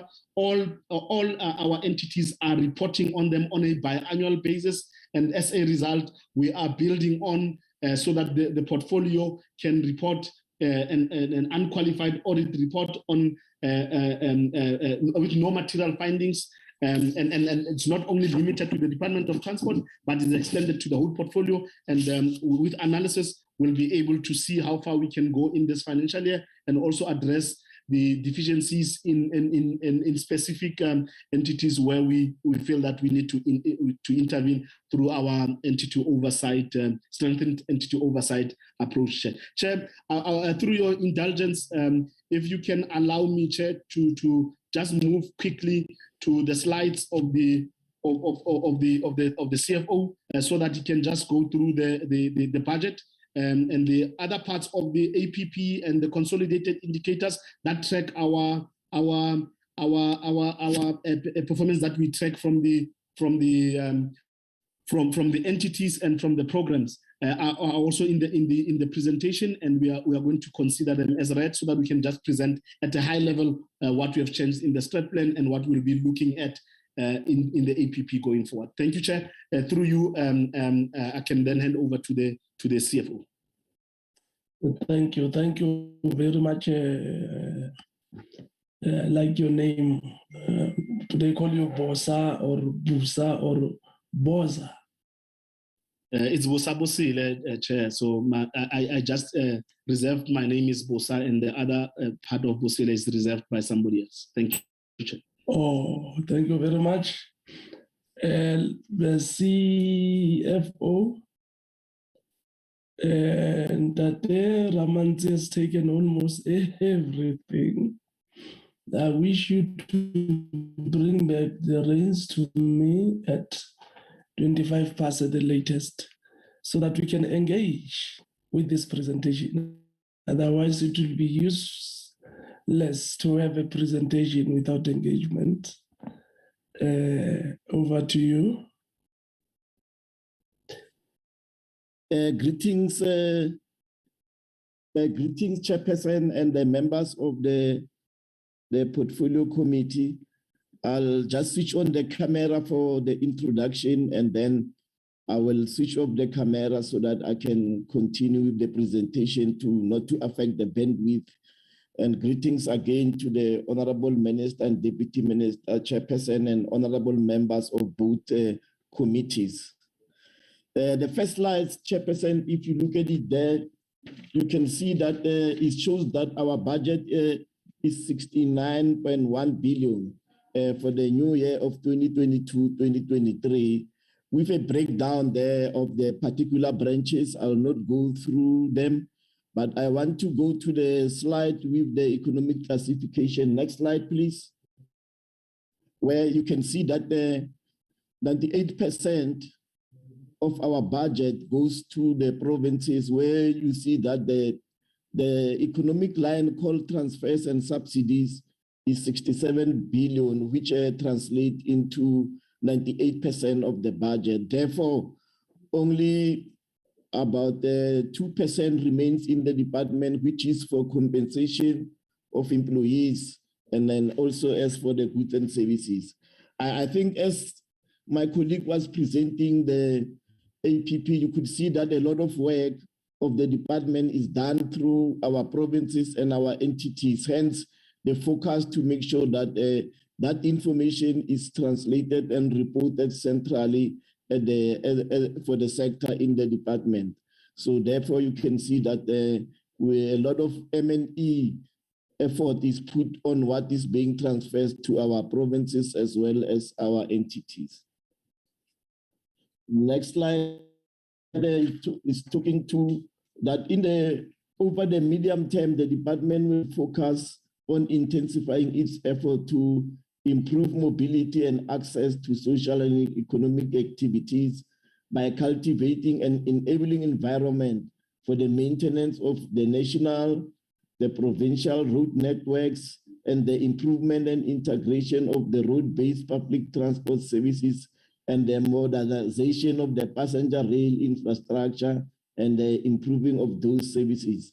Our expenditure is expected to increase at an annual rate of 7.7% from 65.4 billion to 81.7 billion in the year 2024-25. This is mainly allocated to transfers and subsidies and to other spheres of government and the departmental entities, which account for 98% of its planned expenditure over the medium-term budget. If I could proceed to the next slide, where we talk about the compensation of employees, this one has remained stagnant over the medium term with an annual increase of only 0.8% or almost 1% from 542 to 555 in the year 2024 and 2025. We have also an amount of 11.2 million, which has been allocated in the financial year to augment the shortfall arising from salary adjustment as part of the public sector wage agreement and settlement. The spending on goods and services is expected to increase at an average rate of 11.4% from 851 million in 2021-22, and this will increase, especially for the funding of the maritime pollution prevention for the tugboats via a PPP procurement process, which is assisted by the National Treasury, where we'll have a unitary by the 23-24 financial year, which will be utilized to cover the shortfall that will allow for the viability of the proposed public-private partnership that will see the acquisition of new tugboats in monitoring of our ocean spaces in the western and eastern and in the southern places of our country, coastline. The next slide, Chairperson, is just a graphical highlight of the compensation of employees, showing that it's almost remained stagnant, especially in the final two years of the MTSF.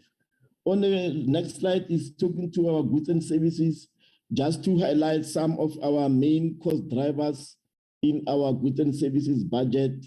In the next slide, please, where you can see that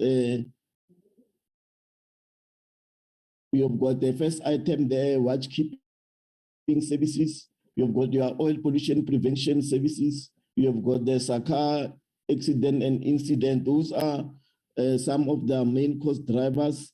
And we have got also in the public transport space, the taxi scraping administration, the grant monitoring, the NLTIS, and the implementation of the Shoba Kalula. Those are some of the few cost drivers that we want to highlight to the committees. Then we've got also the next slide, as indicated, shows you our transfers to the various sectors, starting with the provincial road maintenance, going down with public transport operation grant, public transport network grant, rural road asset management grant, just to mention some few of them. Then you'll see the allocation to PRASA, to Sanral and other public entities, how much they get per the medium-term period, the Chairperson. In the public transport, you've got the allocation for PRASA, for PTNG and PTOG, and those are the graphical view of all the transfers that we are doing in the medium-term period, Chairperson. Just to touch base, my colleague touched a lot on these particular issues. I will not go into the next slide, please. Next slide.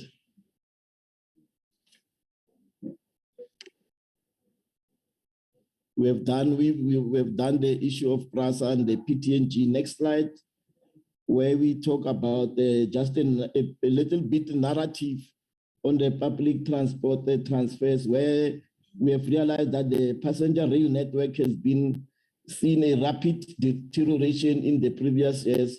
As part of recognizing that the recovery is key to providing affordable, safe, and reliable public transport services, transfers to PRASA in the rail transport program account to an estimated amount of 27.1%, which is 62.7 billion of the department budget over the medium term. This fund will be used to focus on repairs, maintenance as part of the agency's rolling stock fleet renewal program and improve security. As a result, capital transfers to the agency are expected to increase at an average rate of 11.5% from 9.7 billion to 13.5 billion in the year 24-25. The operational transfers are expected to increase by more than an average of 4.3% from 6.9 billion to 7.9 billion in the year 2024-2025. The transfers to the public transport network grant is set to increase at an annual average of 14.3% from 5.2 billion to 7.7 billion in the outer year. The public transport operating grant, which subsidizes bus services in provinces, is increasing from 7.1 billion to 7.7 billion at an annual rate of 2.8%. Then if we go to the next slide, it's highlighting the allocation to SANRAL and the provincial route maintenance grant. You can see the allocation of the provinces as well as our entity. If we go to the next slide, just a brief summary on this allocation is that the road maintenance backlog has grown over the years, partly due to the shifting of funds from non-toll routes to more economically viable toll roads. To support the national road backlog network of 76.4 billion, this goes to South African National Road Agency. And then we've got also a 116.1 billion over the medium term, which is allocated to the road transport program to construct, upgrade, and maintain the national and provincial road network. Over the MTF period, 5.9% of 45.3 billion of the allocation to the SANRAL is allocated to maintain the national non-toll road network, and 2.8 billion is allocated for the Route 573, the Moloto Road Development Corridor, and 3.7 billion to the N2 Wild Coast project, and the 2.1 billion is allocated to fund reduced tariff for the GFIP project. Transfer to the agency account to 33.5% of the departmental budget over the EMTF period and 65.5% of the budget of the road transport program. And then an amount of 37.4 billion over the MTF period is allocated to the PRMG for the provinces are expected to use the grant to rehabilitate 8277 lane of kilometers, reseal 11217 lane kilometers, regravel 16605 kilometers, and the black top patch of 5.4 million square meters. Factors such as condition of roads, weather patterns, and traffic volume grant allocation for the maintenance of the provincial road, Chairperson.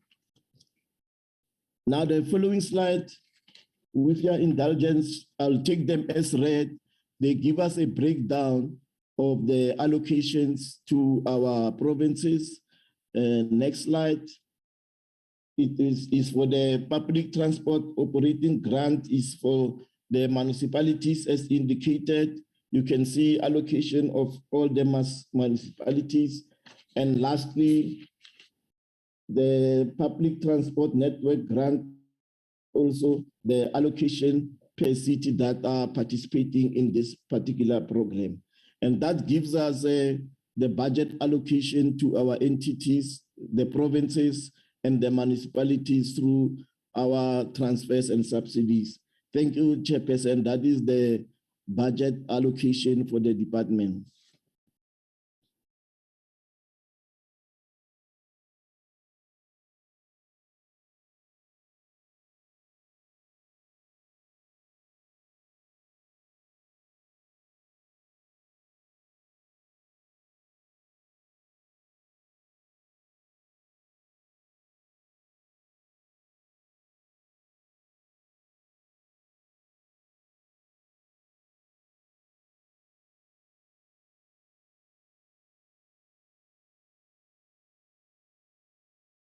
Is my co-chair still on the platform?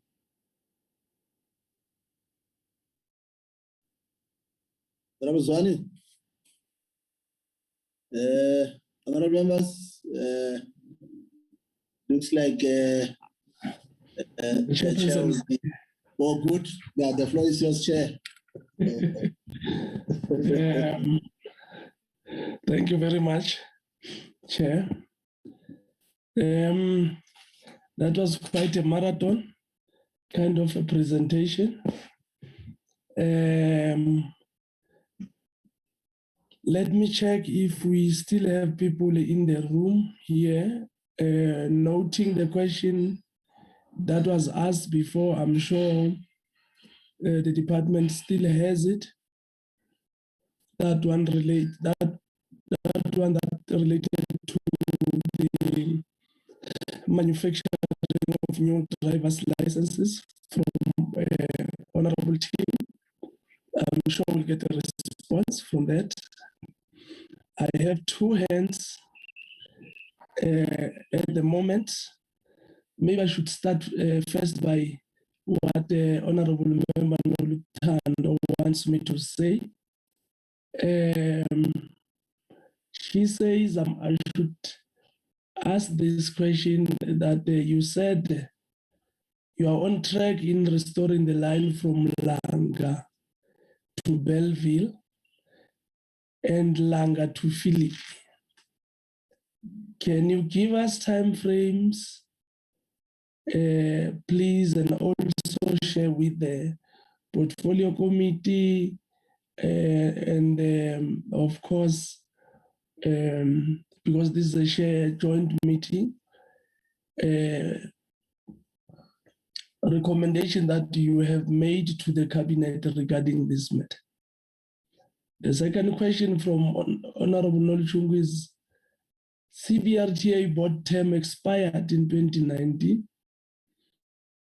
RTMC and AXA board terms expired also. Why is it that after almost 3 years, new board members have not been appointed?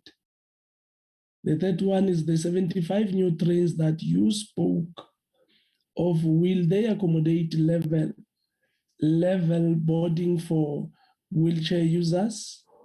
And the last one is, there has been reports in the media alleging that the continued extension of the PARCO subsidized service by the Gauteng Department of Roads and Transport was illegal. Is it true? If not, please give us the correct version. That was Meno Luchungu Nontando. I'm sure I've asked, let me see here. You mentioned that the pilot for the integrated taxi system is being implemented. Where is this implemented? In which modes of transport? I hope that was the last from Menolu Chungu. And let's take other honorable members. Honorable Makosini, Honorable McD, Honorable Chris Unsinger, Honorable Tim, and Honorable Peter Mayer, and lastly, Chair, you'll be the banana sweeper of this session. Thank you. In that order, please.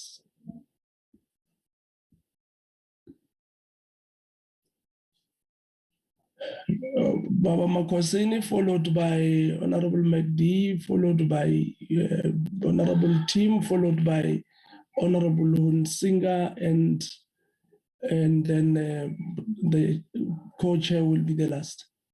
In that order, please. Okay, Honorable Makosini may be having problems. Honorable McDonald. Thank you, Chairperson. Good morning, Mangete. Good morning, honourable members, Department of Transport, ministers, Deputy Minister. Chairperson, I'm not going to put my video on where I am. I don't have a stable signal, so I will just, I'm going to leave it off. So, Chairperson, on the issue of PRASA, just there's no indication on the Pietermaritzburg to Durban PRASA rail line. I would like some more clarity on that, because the congestion on the roads between Pietermaritzburg and Durban is so severe in the mornings and the afternoons.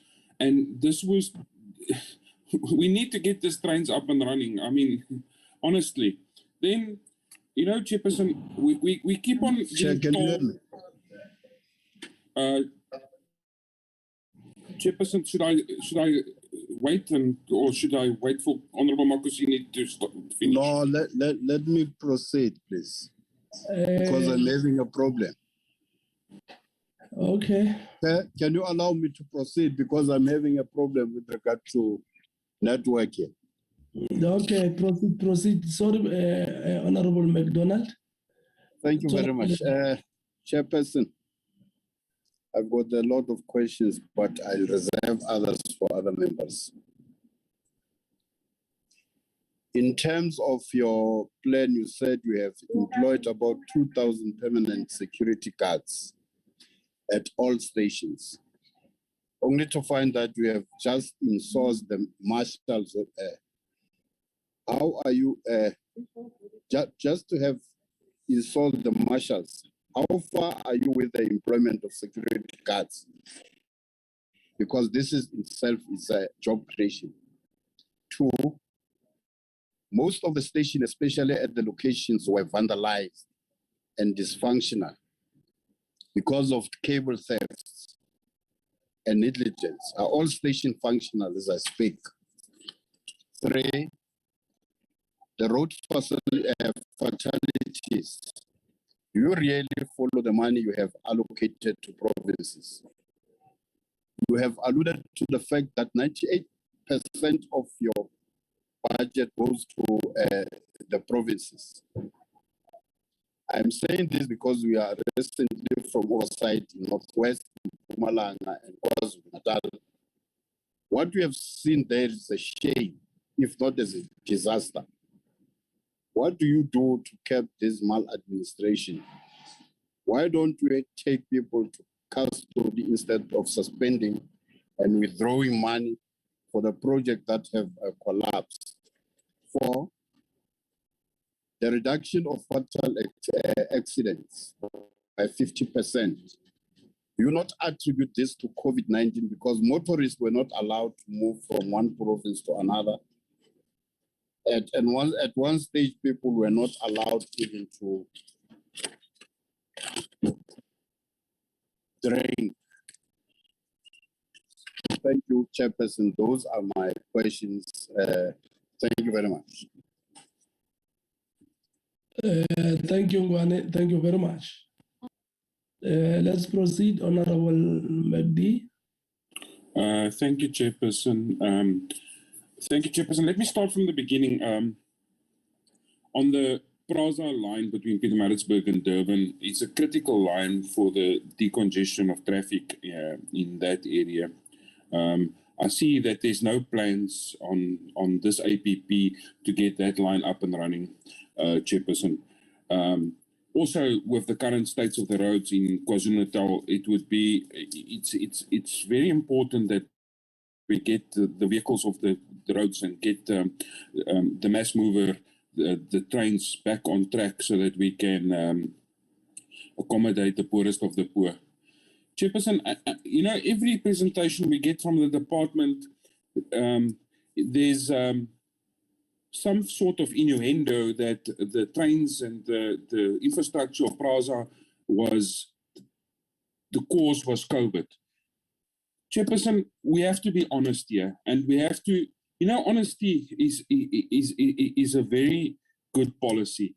Chairperson, the reason why the stations and the infrastructure of Praza was looted and destroyed was the removal of the security guards and the department and Praza's inability to get security onto the stations and the platforms and the infrastructure of Praza. It's got nothing to do with COVID. Yes, COVID gave an opportunity to people to take the things, but it's because of a lack of security on the stations and the infrastructure of Praza that we are in the trouble that we are today.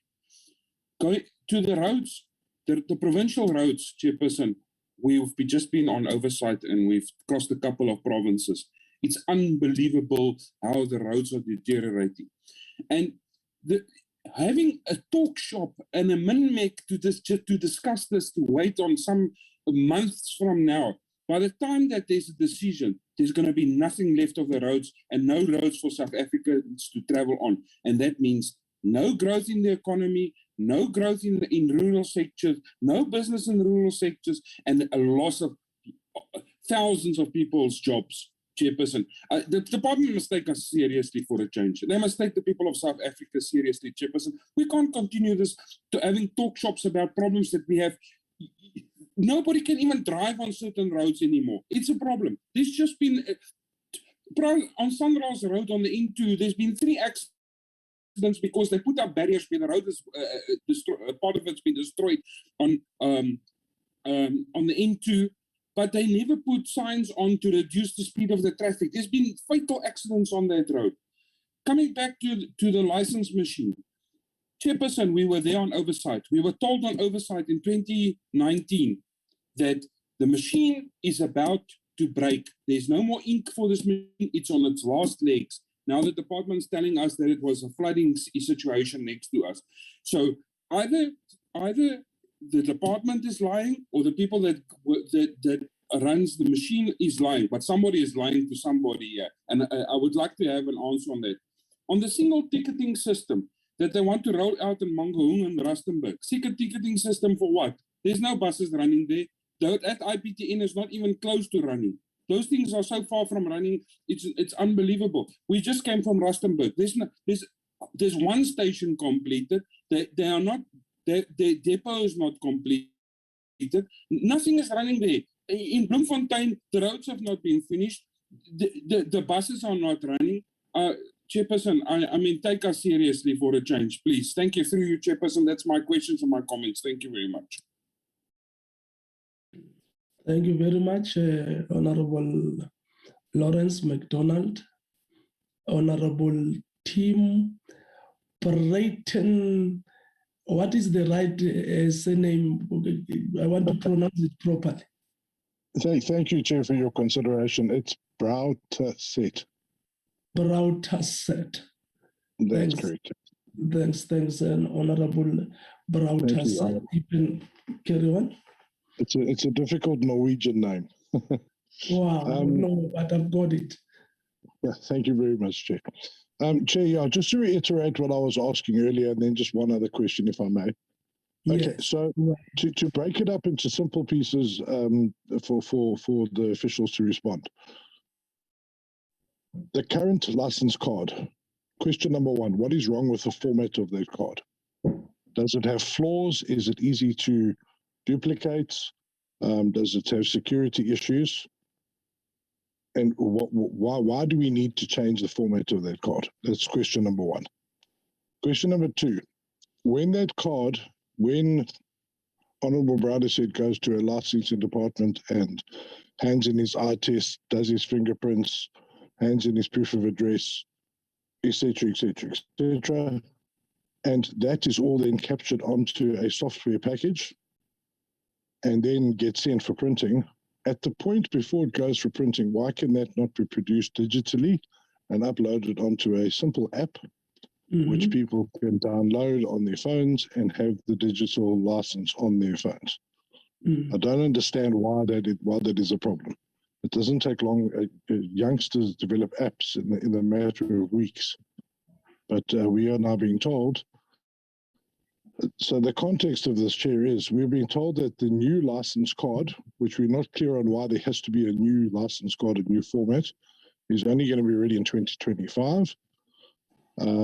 We were also informed that Cabinet hasn't signed off on it yet, unless that's changed in the past few weeks since we last met with that entity. And then the digitization, the license card on your phone will only become a reality in 2025 or 2024. And so the question is, why on earth is that taking so long? But if we go back to the first question, why is there a need for a change? And that's what we would like to have clarification on. The second question, Chair, relates to, and I know this is difficult for the department because the floods have caused a major disruption, but I have to represent my province as I'm in the National Council of Provinces.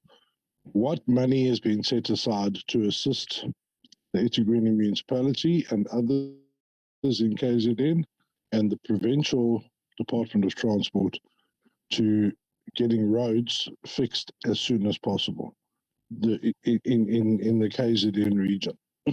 Reason being, Chairs, we're not just talking about roads that are an inconvenience, we're talking about roads that are main tributaries to areas that have literally cut off areas. There are areas now that literally cannot do the most mundane thing of going to the shop and getting supplies. They have to climb through ravines and use ladders and that sort of thing. So I'd just like to know what amount or budget of the department as an emergency amount is going to be set aside, and what technical skills, et cetera, are being given to provincial and municipalities to help them overcome this really pressing challenge right now. Thank you, Honorable Breda said. Honorable Chris Unsinger, very good afternoon, sir. Please. Good afternoon, Chairperson. Chairperson, I've got 5 questions. Firstly, just on a issue of clarity, I've written down a couple of words which the presenter seems to be very fond of, and these were that a particular issue would be expanded on more, a particular issue would be extended on comprehensively, other issues would be intensified by efforts, and then to cover it all, he talks of optimized focus. Now, I don't think it's fair to mention this without giving detail, because this is what this portfolio committee is all about. The more detail we get on these more and comprehensiveness and efforts and focuses, the better we are equipped then to deal with these. And I would submit that it's been rather vague on detail. And let me give you some examples. First, one in terms of accuracy, slide 54. Is it possible to get that slide, Chairperson?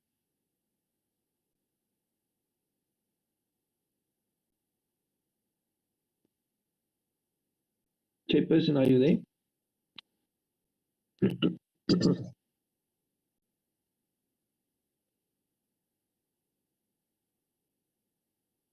54.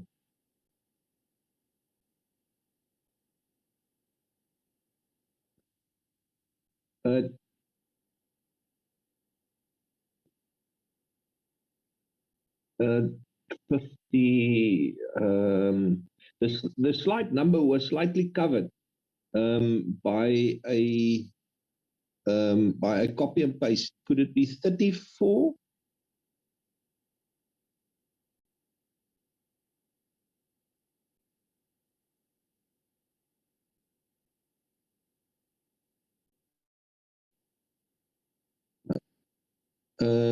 There we go, that one. Yes, thank you very much. Chairperson, in the third column, you will notice that the baseline indicated for March 2019 indicates a total network in 2019 of 25,253 kilometers, whereas the baseline for a December 2021 is less, 22,262.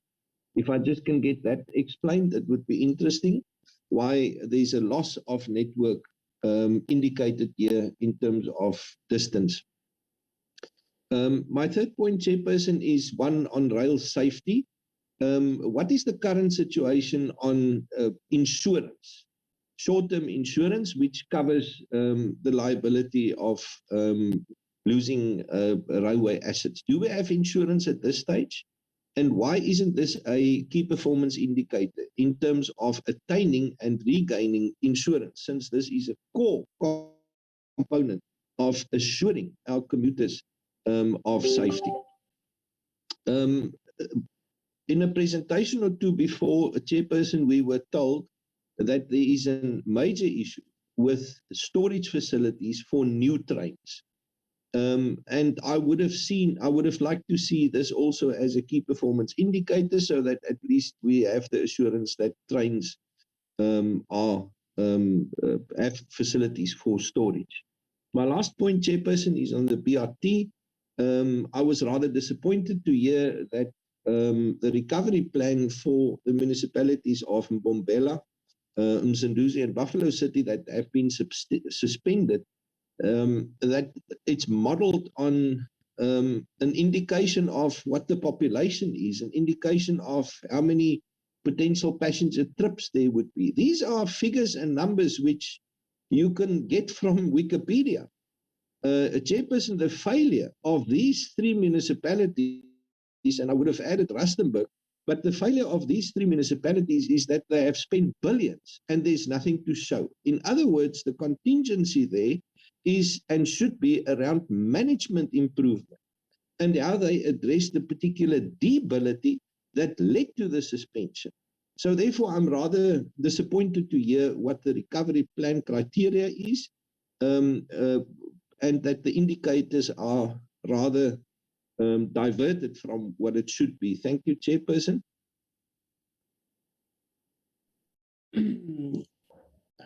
Enkosi kakhulu mhlobo wami. Enkosi kakhulu.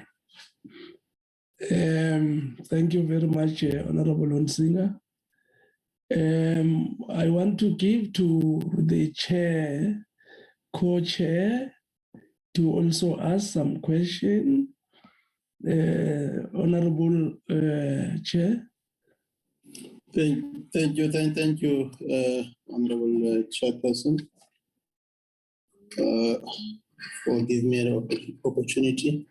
Let me also welcome the presentation from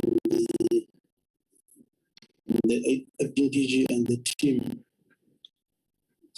Chair, my question is linked to the concern that has been raised by fellow honorable members on the rural roads in provinces and municipalities, particularly their status. But more than that, this question is prompted by the fact that all these 3 years of government are a creature of statute, and that the Constitution spells out the responsibilities of National Department of Transport in relation to the concurrency,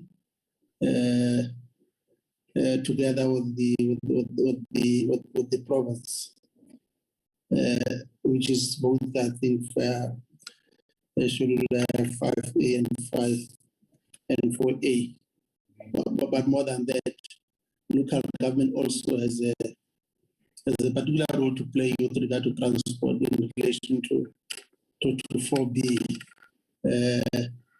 and considering this different functions as a given to these 3 spheres. I'm more concerned about the efficiency and the effectiveness of coordination from the department side, particularly with regard to the implementation of its responsibilities, which is mainly centered around setting the scene in terms of policy parameters. And I'm raising this point particularly given the concerns that have been raised. Okay. To what extent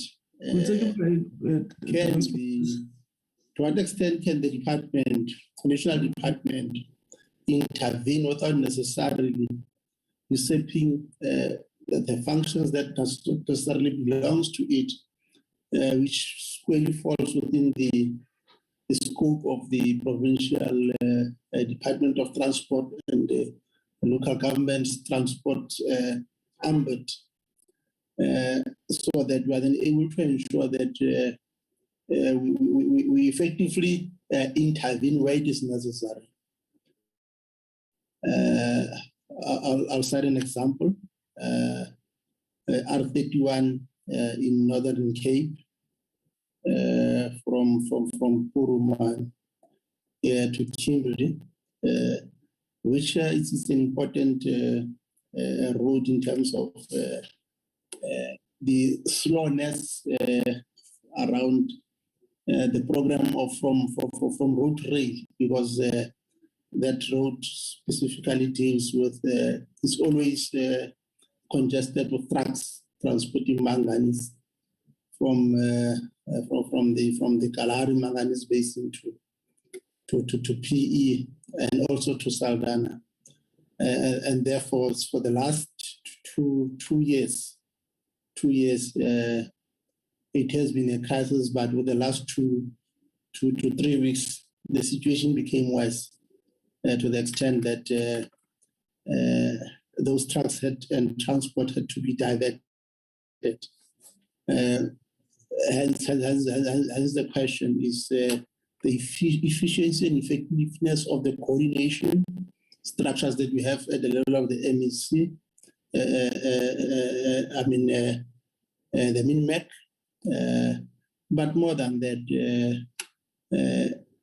the room that the department has, particularly with regard to forging ahead with the rural routes. We have seen, you made reference to Moroto, we have made reference to Wild Coast, but I think the situation is dire across many provinces. How effective and efficient within the ambit of the powers and functions of these 3 spheres can the department be able to intervene? Thank you, Chair.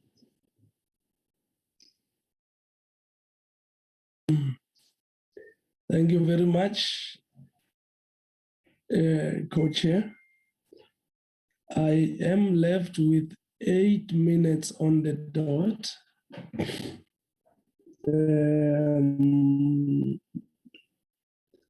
I do not think that the department will be able to answer questions on 5 minutes or so. Am I allowed by the joint committee to request that the department instead to respond in this on these questions in writing in 7 days? Is that possible, Acting Director General?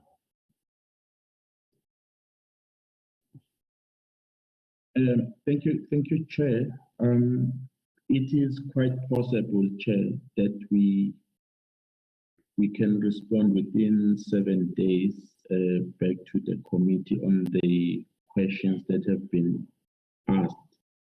And it also affords us an opportunity because there are also very typical questions that requires us to align with the implementing agencies, especially when it comes to PRASA, so that we can be able to provide a fully researched and accurate information to the members of these committees. So we will really appreciate that opportunity, Chair. Thank you very much. Valerie, am I correct that was scheduled up until 1 o'clock today? That's correct, Chairperson. Okay.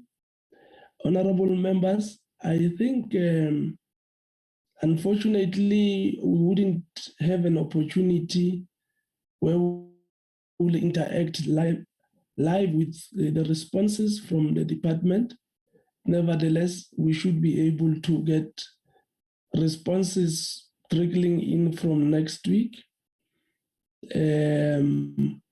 It means a week after next week, we should be able to raise an issue if members have not got responses in writing. Let me hear closing remarks from the co-chair before I give my own closing remarks. 2 minutes, closing remarks, Chair, if you have. No, Chair. I'm happy because I did the opening remarks, so I'm happy to allow my co-chair to give the closing remarks. Thank you, Chair. Thank you very much. We are building a solid working relationship between the two committees, of which is highly appreciated. Let me take this opportunity and really thank all the members from both committees for their productive participation and manner in which they posed questions. I wish that we should follow up on the questions that were raised. I would still also want to hear from my side, for an example, why in this day and age are we not gravitating towards a license that can be actually digitalized, as Honorable